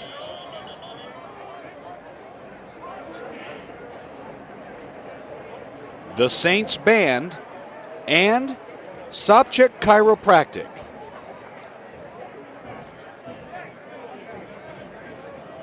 Also, Residence Artists. Chardon Welding. King Cone. And Hilltopper team physician, Dr. Louis Leone. Jamie Ward, Matt Jaworski, so glad you've joined us here on GTV for live audio and video replay. It is a big, big game tonight, and it is a great time to be a Hilltopper fan, Matt.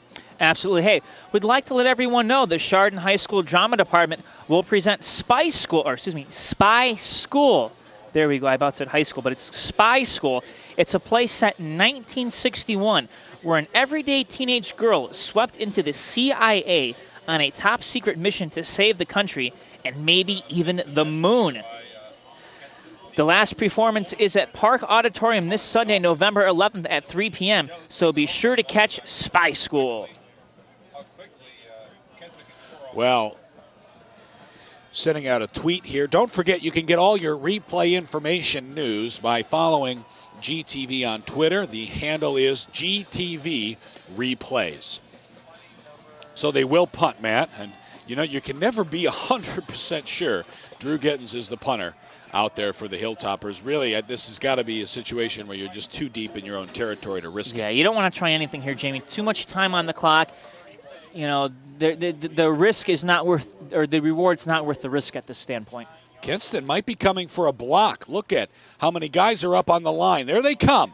Gittins does get it off, but it's not a good kick, and it goes out of bounds. And, boy, what is that kick even going to net? Well, not much, and I'm going to tell you what, one of the Bombers got their hands on it, and Chardon might have well just have went for it at that standpoint. Well, it is... We talked about the Hilltoppers and their punt formation. They run guys in motion. They've got 3 protectors of the punter, and that time Kenston brought 10, and it worked to their advantage. What Chardon does is they overload on the gunners on one side of the field, and Kenston was having none of it. Now you're asking your defense to do the near impossible, keep Richards and company off the board inside their own 30-yard line. Well, here we go. Richards from the gun. He's been having problems. This time he keeps it. 25-20, steps out of bounds. Jared Urchek was chasing him. Well, that time you saw Richards realize there's pressure coming up in the pocket, and all he did was just take a step up, let the pressure go by him, reassess his field position, and then he took off running, coming near side and going out of bounds after getting a big first down. First down is the call. So just 13 seconds here into the fourth quarter. Bombers knocking at the door. Ball is at the 17-yard line. There's now 5 wide receivers in the game. Jeremy Wires is the 5th. Now coming in motion. The fake. Richards keeps it himself. He goes forward for about 4. Well, it would be huge if the Hilltopper D could come up with a turnover here, but boy, Jamie, we would just even settle for a stop. And, you know, if you're Kenston, there's a lot of time left. So, you just need points here. Second down. Richards has time. Throwing toward the end zone. It's a bad pass, and it's picked off. It's Joe Connick on the far side of the field. You mentioned it, and there it is. I feel like I'm Johnny Carson. Karnak, thank you. Great job. Jaws mentions turnover, and the Hilltoppers take it away. Not a good communication, obviously, between Richards and his receiver. I think Darrell was expecting something else. I think that was a poor throw. He had a couple of receivers there, and Connick was just kind of hanging out and playing center field and took advantage of it. Well, Jeff Grubich is talking with Jack Quigley, who's the intended receiver. He pats him on the head, and now the Bomber defense has to be back at it. So, very poor punt because of the pressure. I think officially, I'm seeing on Twitter other people here in the box say that it was not blocked. But okay. Poor punt. Kenston has an opportunity, and they throw it, and they throw an interception. That's 11 INTs for Richards this year. It is, and you need to point this out. Now, Urchek was on the field. The official looked at him and sent him off to the sidelines. So on this play, you're not going to have your normal left guard out. He must have blood on him or something. Well, Wishbone behind Beninati. It's Bolden, Muir, and Davis. The give straight ahead. It's Bolden. I think it's Bolden. Yes. He goes straight ahead, and he's got 8 yards on the play. Good play. And is Urchek coming back? He's back in now. Ready to go. Well, quick look at the statistics. 100 now and 13 yards for TJ Beninati. He leads Chardon on the ground. Bolden is second with 65. Over on the other side, Richards has 83 rushing yards, and he is 7 for 11 through the air. Again, same formation, 10:47 counting, turns, gives it to Bolden, straight ahead. That's a first down, and he's moving forward. Another big game out to the 37. He's like an earth mover. He's just taking people, animals, trees, whatever's in his path, and just moving them, and he's picking up that first down. It is a luxury for the Hilltoppers. Now, this is where you look at the play clock if you're Chardon. It's right now 18 and counting. Beninati will be able to see it. It'll be a little bit harder for him, as Matt mentioned before, because it's in the corner of the end zone.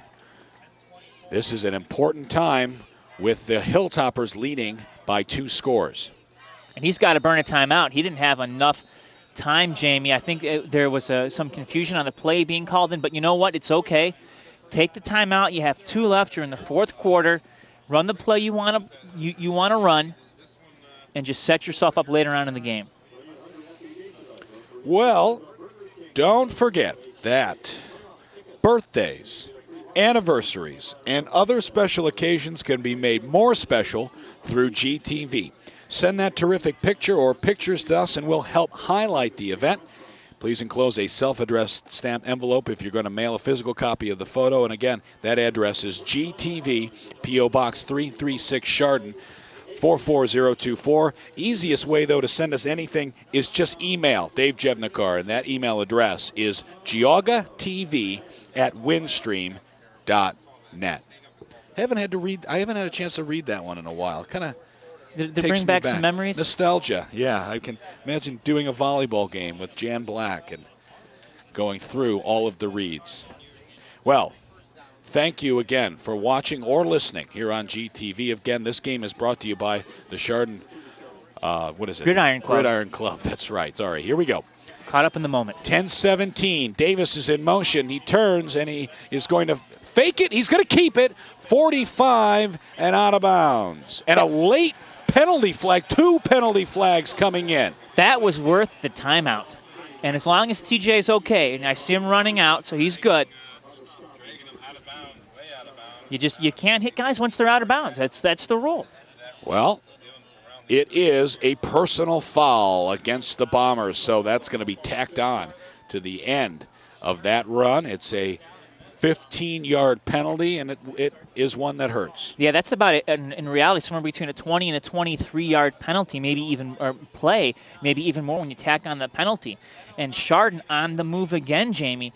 And what this is going to do is now you're going to start really forcing the Bombers to take gambles offensively, because they're going to not only face the issue that's time running out, but they have to make up huge chunks of points now and maybe, make plays offensively that they don't want to play, that they don't want to try. Well, here we go. 2 tight ends in the game. 3 people behind Beninati. 1 is in motion. Beninati's going to keep it here near side. 35, cuts it back up the middle, or cuts it back to the 29, close to the 30. And he made a nice cut to get out of the potential tackle of Drew Wininger. The junior, 5'11", 174, just kind of stayed home and was going to try to bring Beninati down, but he made it just a nice little juke there to get out of the way of Wininger. Well, there is an injured Bomber down on the field, so the clock is stopped, and Coach Grubich is one of the first guys out there. He's kneeled down over top, and we can't quite see the number, but when we can, we'll let you know. Jamie, you look at this, and we started to talk about this, the Chardon Hilltopper defense and how they've been holding opponents. And start keeping this in the back of your mind, folks. Kenston, which is 15 points now. We mentioned the shutout of Madison. Chardon held South to 35 points. Second lowest amount the Rebels scored all season long. And that was with 4 starters not playing in that ball game. They held Geneva to 6. The injured Bomber is now off the turf, and he's okay. It's Russ Lewis, the defensive lineman. He's got his helmet back on, and I think he's going to be ready to go. A shutout of Lakeside with that most of the JV and freshmen played, and then holding Warren Howland to 16. Beninati is under center. He turns, and he gives it to Bolden, who breaks forward, and he goes down to the 25-yard line. It's a first down for the Hilltoppers. And momentum once again swinging back to the Toppers. You look at this Kenston line, and they're starting to react a little bit slower now, Jamie. You can kind of see some guys out there with hands on their hips, just kind of trying to catch their breaths. This is what Chardon wants, and they do this so well, just wear you down. They are ahead by 12, and now they're staying in that traditional wing T with the 3 backs behind Beninati. He turns, he gives it to Bolden, who breaks forward, and he's got 10 and more. Another first down. Ball at the 15. Matt Bolden, and any back now that's carrying that ball is really going to have to hold on to it. This has come to a point in time, Jamie, as the officials are going to stop the clock and bring out the chains, that Kenston needs a turnover. They need to create something. So they're going to try to just knock that ball away from you any way that they can. Punch it, slap it, try to rip your arm, whatever they can do.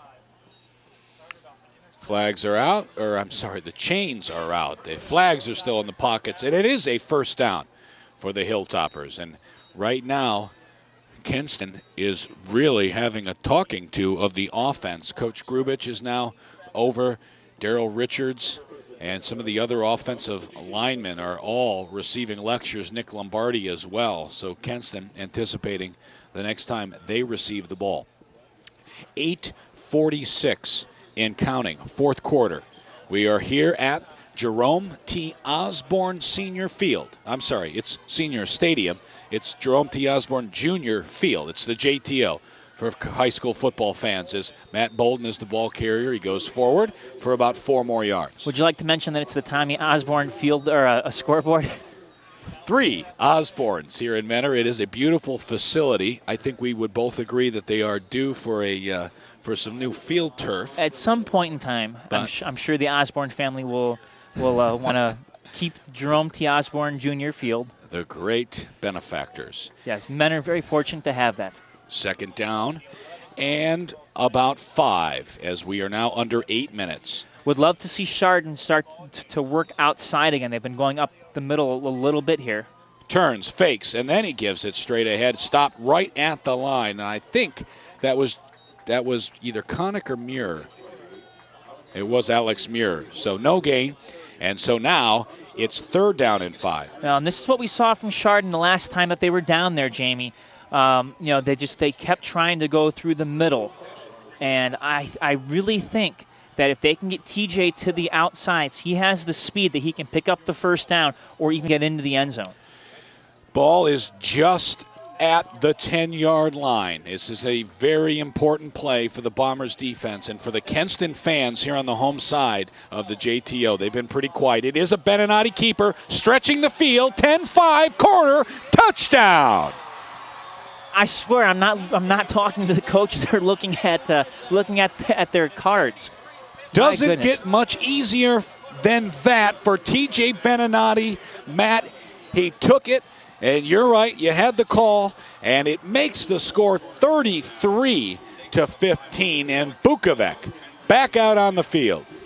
Well, Chardon, Jamie, is just racking up points in the playoffs. And against great teams, you don't do that unless you're one heck of a team yourself. And this young man having a career day today. Bukovac is setting the tone for next season already. There is another booming extra point. And so the Hilltoppers now lead 34-15. Jamie, right now, from a Kenston standpoint, you have just been demoralized. And you have roughly half a quarter to play. As you mentioned, trailing 34-15. Down by 19 points. You're looking at 4 scores at this point in time. 4 scores and 7:05 to play. Thank you, Abe. Not a lot of time. Well, really, you're looking at 3 scores, right? They could the 3 scores would win it. They could potentially win it. 18? Right. They need 18. You're talking touchdowns, right? Right. That would be. I'm sorry. You're correct. Yes. I can't do math. It's okay. Our listeners know that. You're a great writer, Matt. I have a calculator. We'll remind everybody that this game also will be, you can pick up a copy of Thursday's edition of the Geauga County Maple Leaf for great photos by Bill Fugate. You can also see video interviews of the players after the game by visiting our Facebook page. That's facebook.com/Maple Leaf Sports. And I give that promo because I am the sports editor over at the Maple Leaf. And Jamie, of course, you'll have a preview of the next playoff game too. Absolutely. Another squib kick, and once again, Kenston just jumps on it, and there may have been an offside Hilltopper on the kickoff, and yes, that is the initial signal coming from the line judge.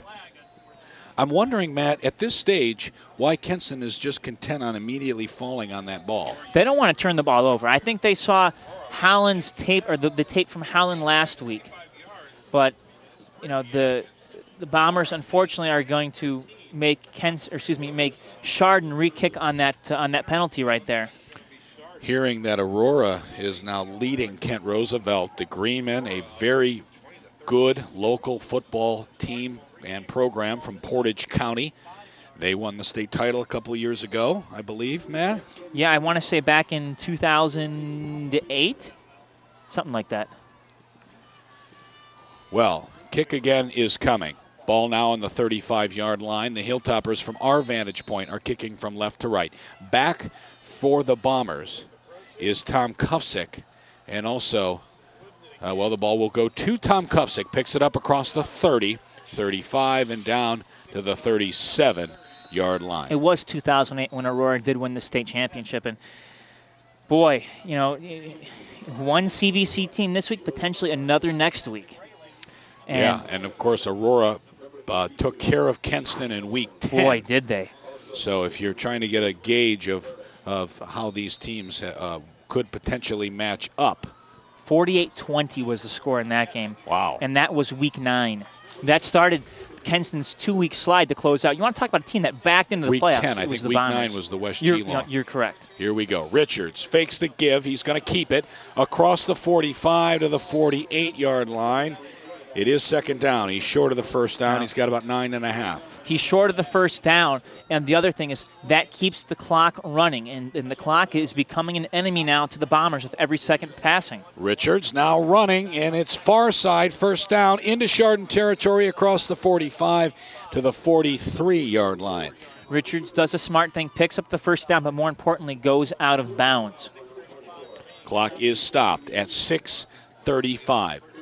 And they need 19 points is what they trail by. So they're going to need 3 touchdowns or potentially 2 and a field goal if they get the 2-point conversion. Richards' pass is incomplete. He was throwing it here near side to number 11. That's Jack Quigley. Quigley and Tom Kufsick are the 2 leading Bomber receivers coming into this game, with Silberman and Brezovic not too far behind. We have not seen Justin Abarno catch a ball yet today, or Silberman, number 6. I don't even know that he's been playing. Richards from the gun, throwing it short, and it's incomplete. He is hit as he throws, and it'll be now third down and 10. Well, it stopped the clock, but it did not do much, and that time the pass was intended for Abarno. There we go. Coming off the field is number 74. That is Chris Ross. Here we go. Third down. Richards moving the pocket here near side. Throwing it, and it's tipped up by Hawkins. The receiver was Abarno. He was open, but Riley Hawkins gets a mid on it. He did a good job. Just kind of got in the passing lane, got his hand up there, and was able to tip that ball up and disrupt the potential completion. Well, Kenston now has to go for it, and Coach Grubich looks a little bit frustrated now, and the Bombers are going to take a timeout. Those are timeouts that Kenston will probably, potentially, could need to stop the clock, but they've got to waste one here. Absolutely, Jamie. And just want to let everyone know, high school sports is just part of our programming lineup here on GTV. The coverage continuing all year long for Berkshire, Cardinal, NDCL, and, of course, Chardon Sports. Well, this is the end of the the fall coverage. We have football courtesy of the Chardon Gridiron Club, but stay tuned because we have a busy year ahead here on GTV.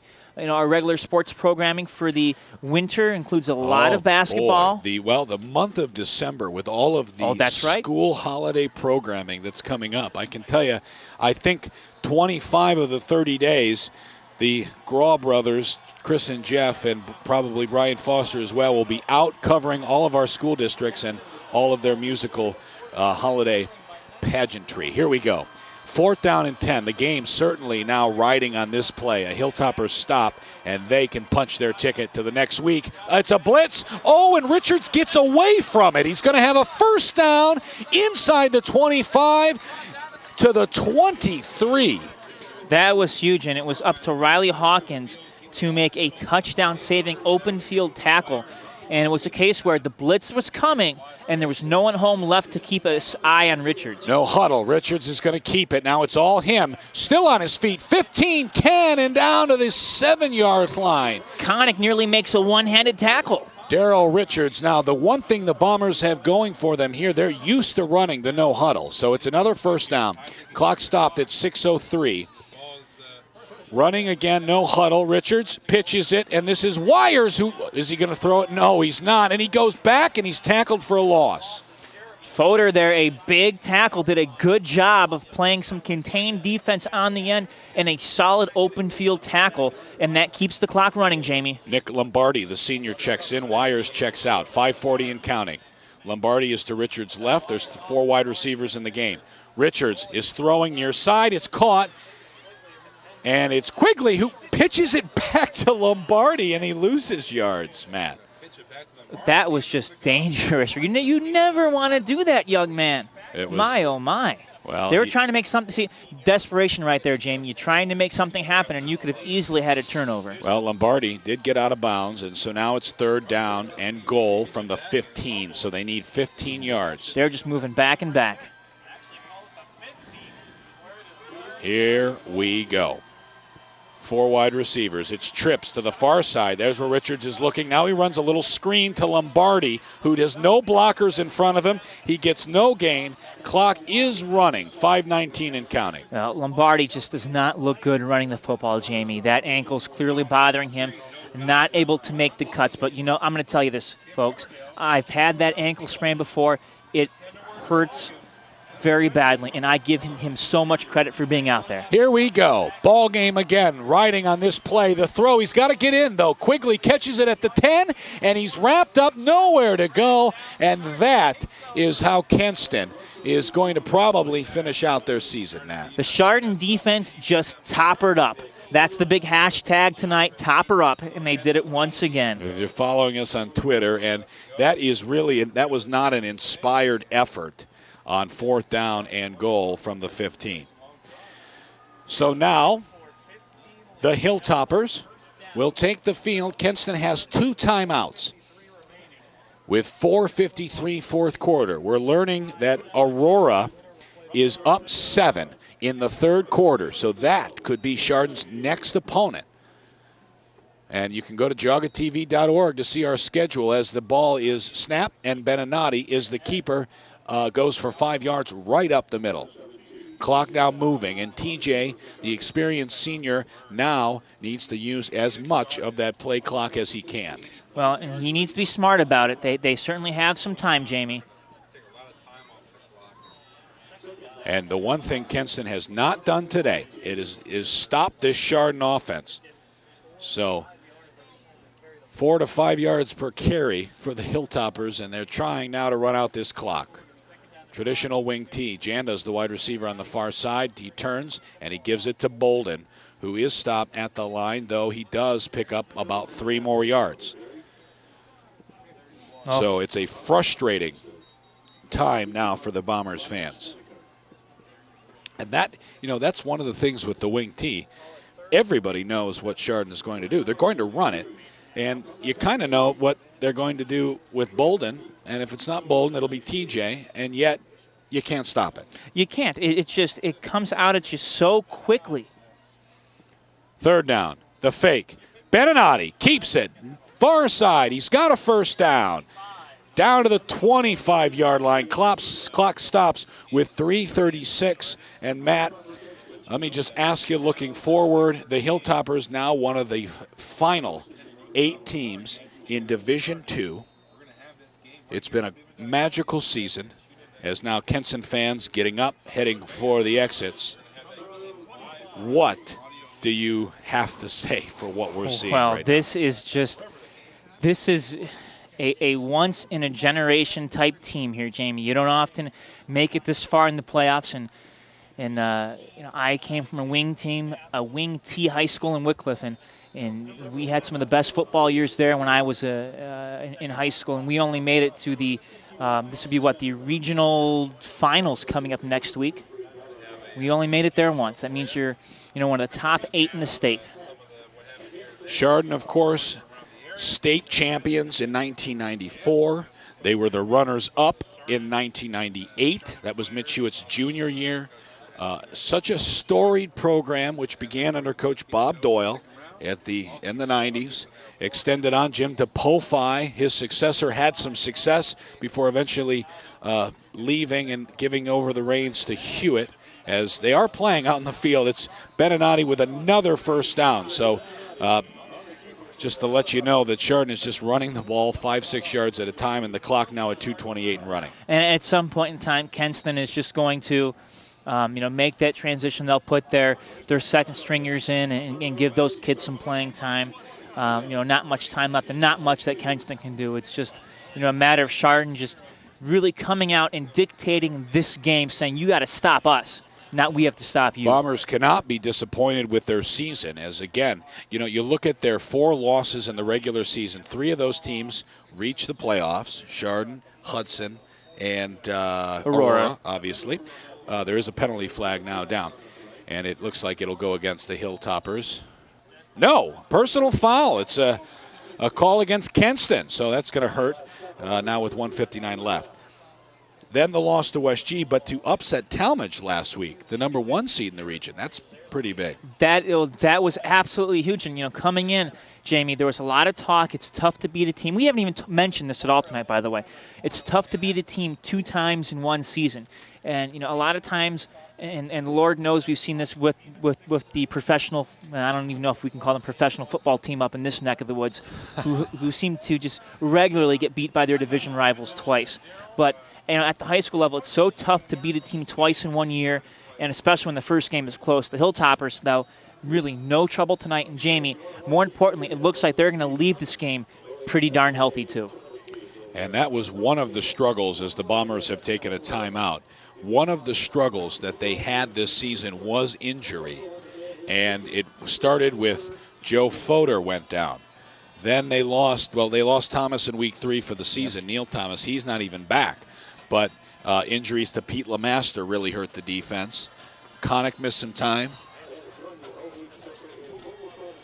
And so you're right. They're 100% healthy. They are, and this is what you want to see. We really didn't get to see this full team all year long. We saw we saw week 1, we saw it in week 2, but that's really been it. We saw bursts last week.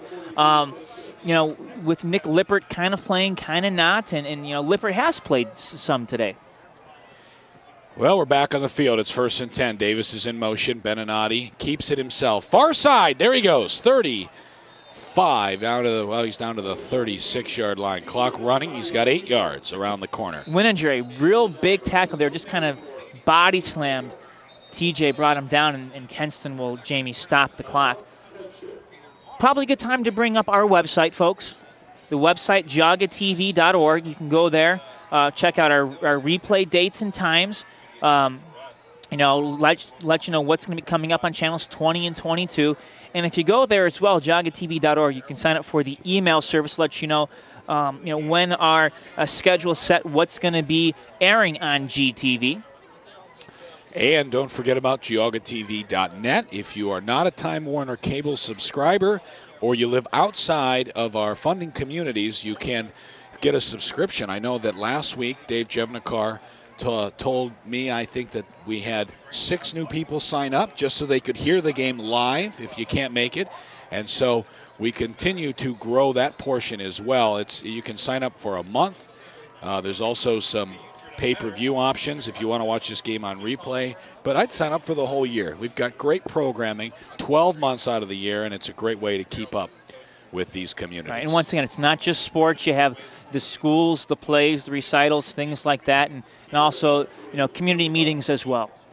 2nd down and 3. Beninati turns, gives it to Bolden, who has a 1st down. And he goes to the 30-yard line. Clock will stop with 1:40. We are very close now to kneel down time as Kenston cannot stop the clock anymore. Now, Jamie, we are close to being able to say it's party time in Chardon. Absolutely. The Hilltoppers will win their 10th game of the season, and they will be 10-2 heading into Week 13, and it is victory formation for the Hilltoppers.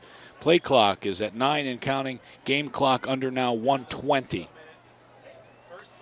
This team has come such a long way since the game against South, since the game against Geneva, and that game against Riverside, Jamie. Snap, and Beninati takes a knee. Coach Grubich now walking along the Kenston sideline, and I think he's instructing his guys to get their helmets on and to end this game with a solid handshake. Sometimes these are young men out in the field. This is an emotional game. You don't want any extracurricular after the game. But Chardon tonight showing they are the class of Geauga County. You're right. 43 seconds and counting. There's another knee. And so one more snap. That's all Chardon will need before they advance on to the next week, in which, again, they will play the winner of the Aurora Kent Roosevelt game, and that both of those schools not far. So expect a game.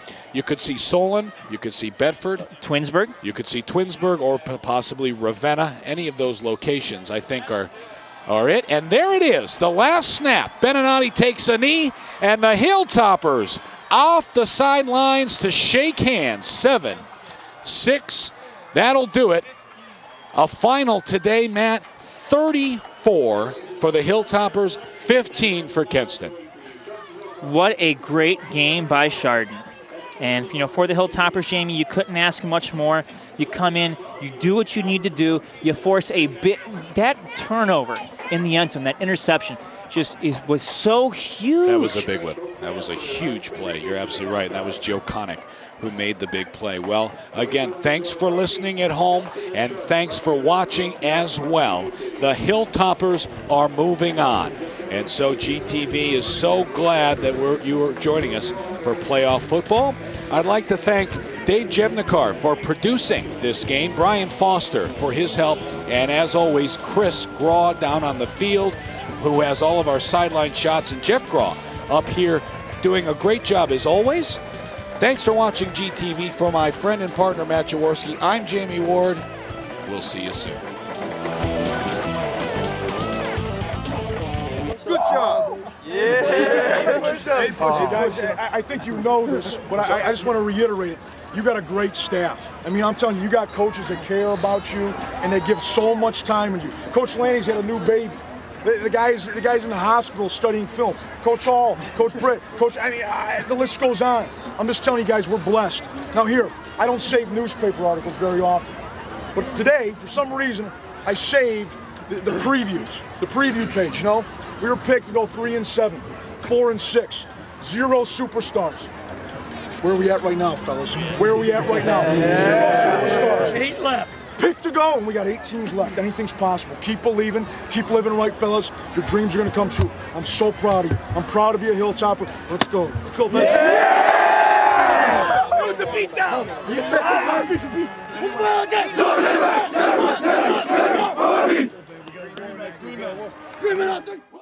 Tonight's game is brought to you by Junction Auto Family, Burr Funeral Home, also by Hot Diggity Dogs, Golden Merchant, and Lake Health. Universal Disposal, and Stone Escapes. Playoff football brought to you by Bass Lake Tavern and Inn, Dubiak, Connick, Salmon, Thompson, and Bloom, LLC. and by NCA Financial Planners. Also by Hearts at Home Adult and Senior Care. Chardon ATA Martial Arts and Karate for Kids. And Joey's Italian Grill. The Goddard School.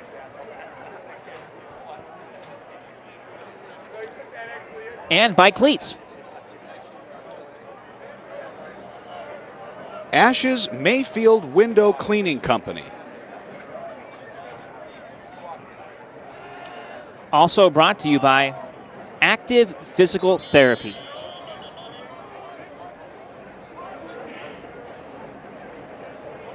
The Saints Band, and Sopchik Chiropractic.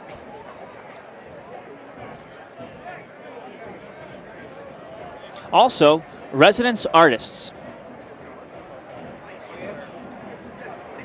Chardon Welding. King Cone. And Hilltopper team physician, Dr. Louis Leone.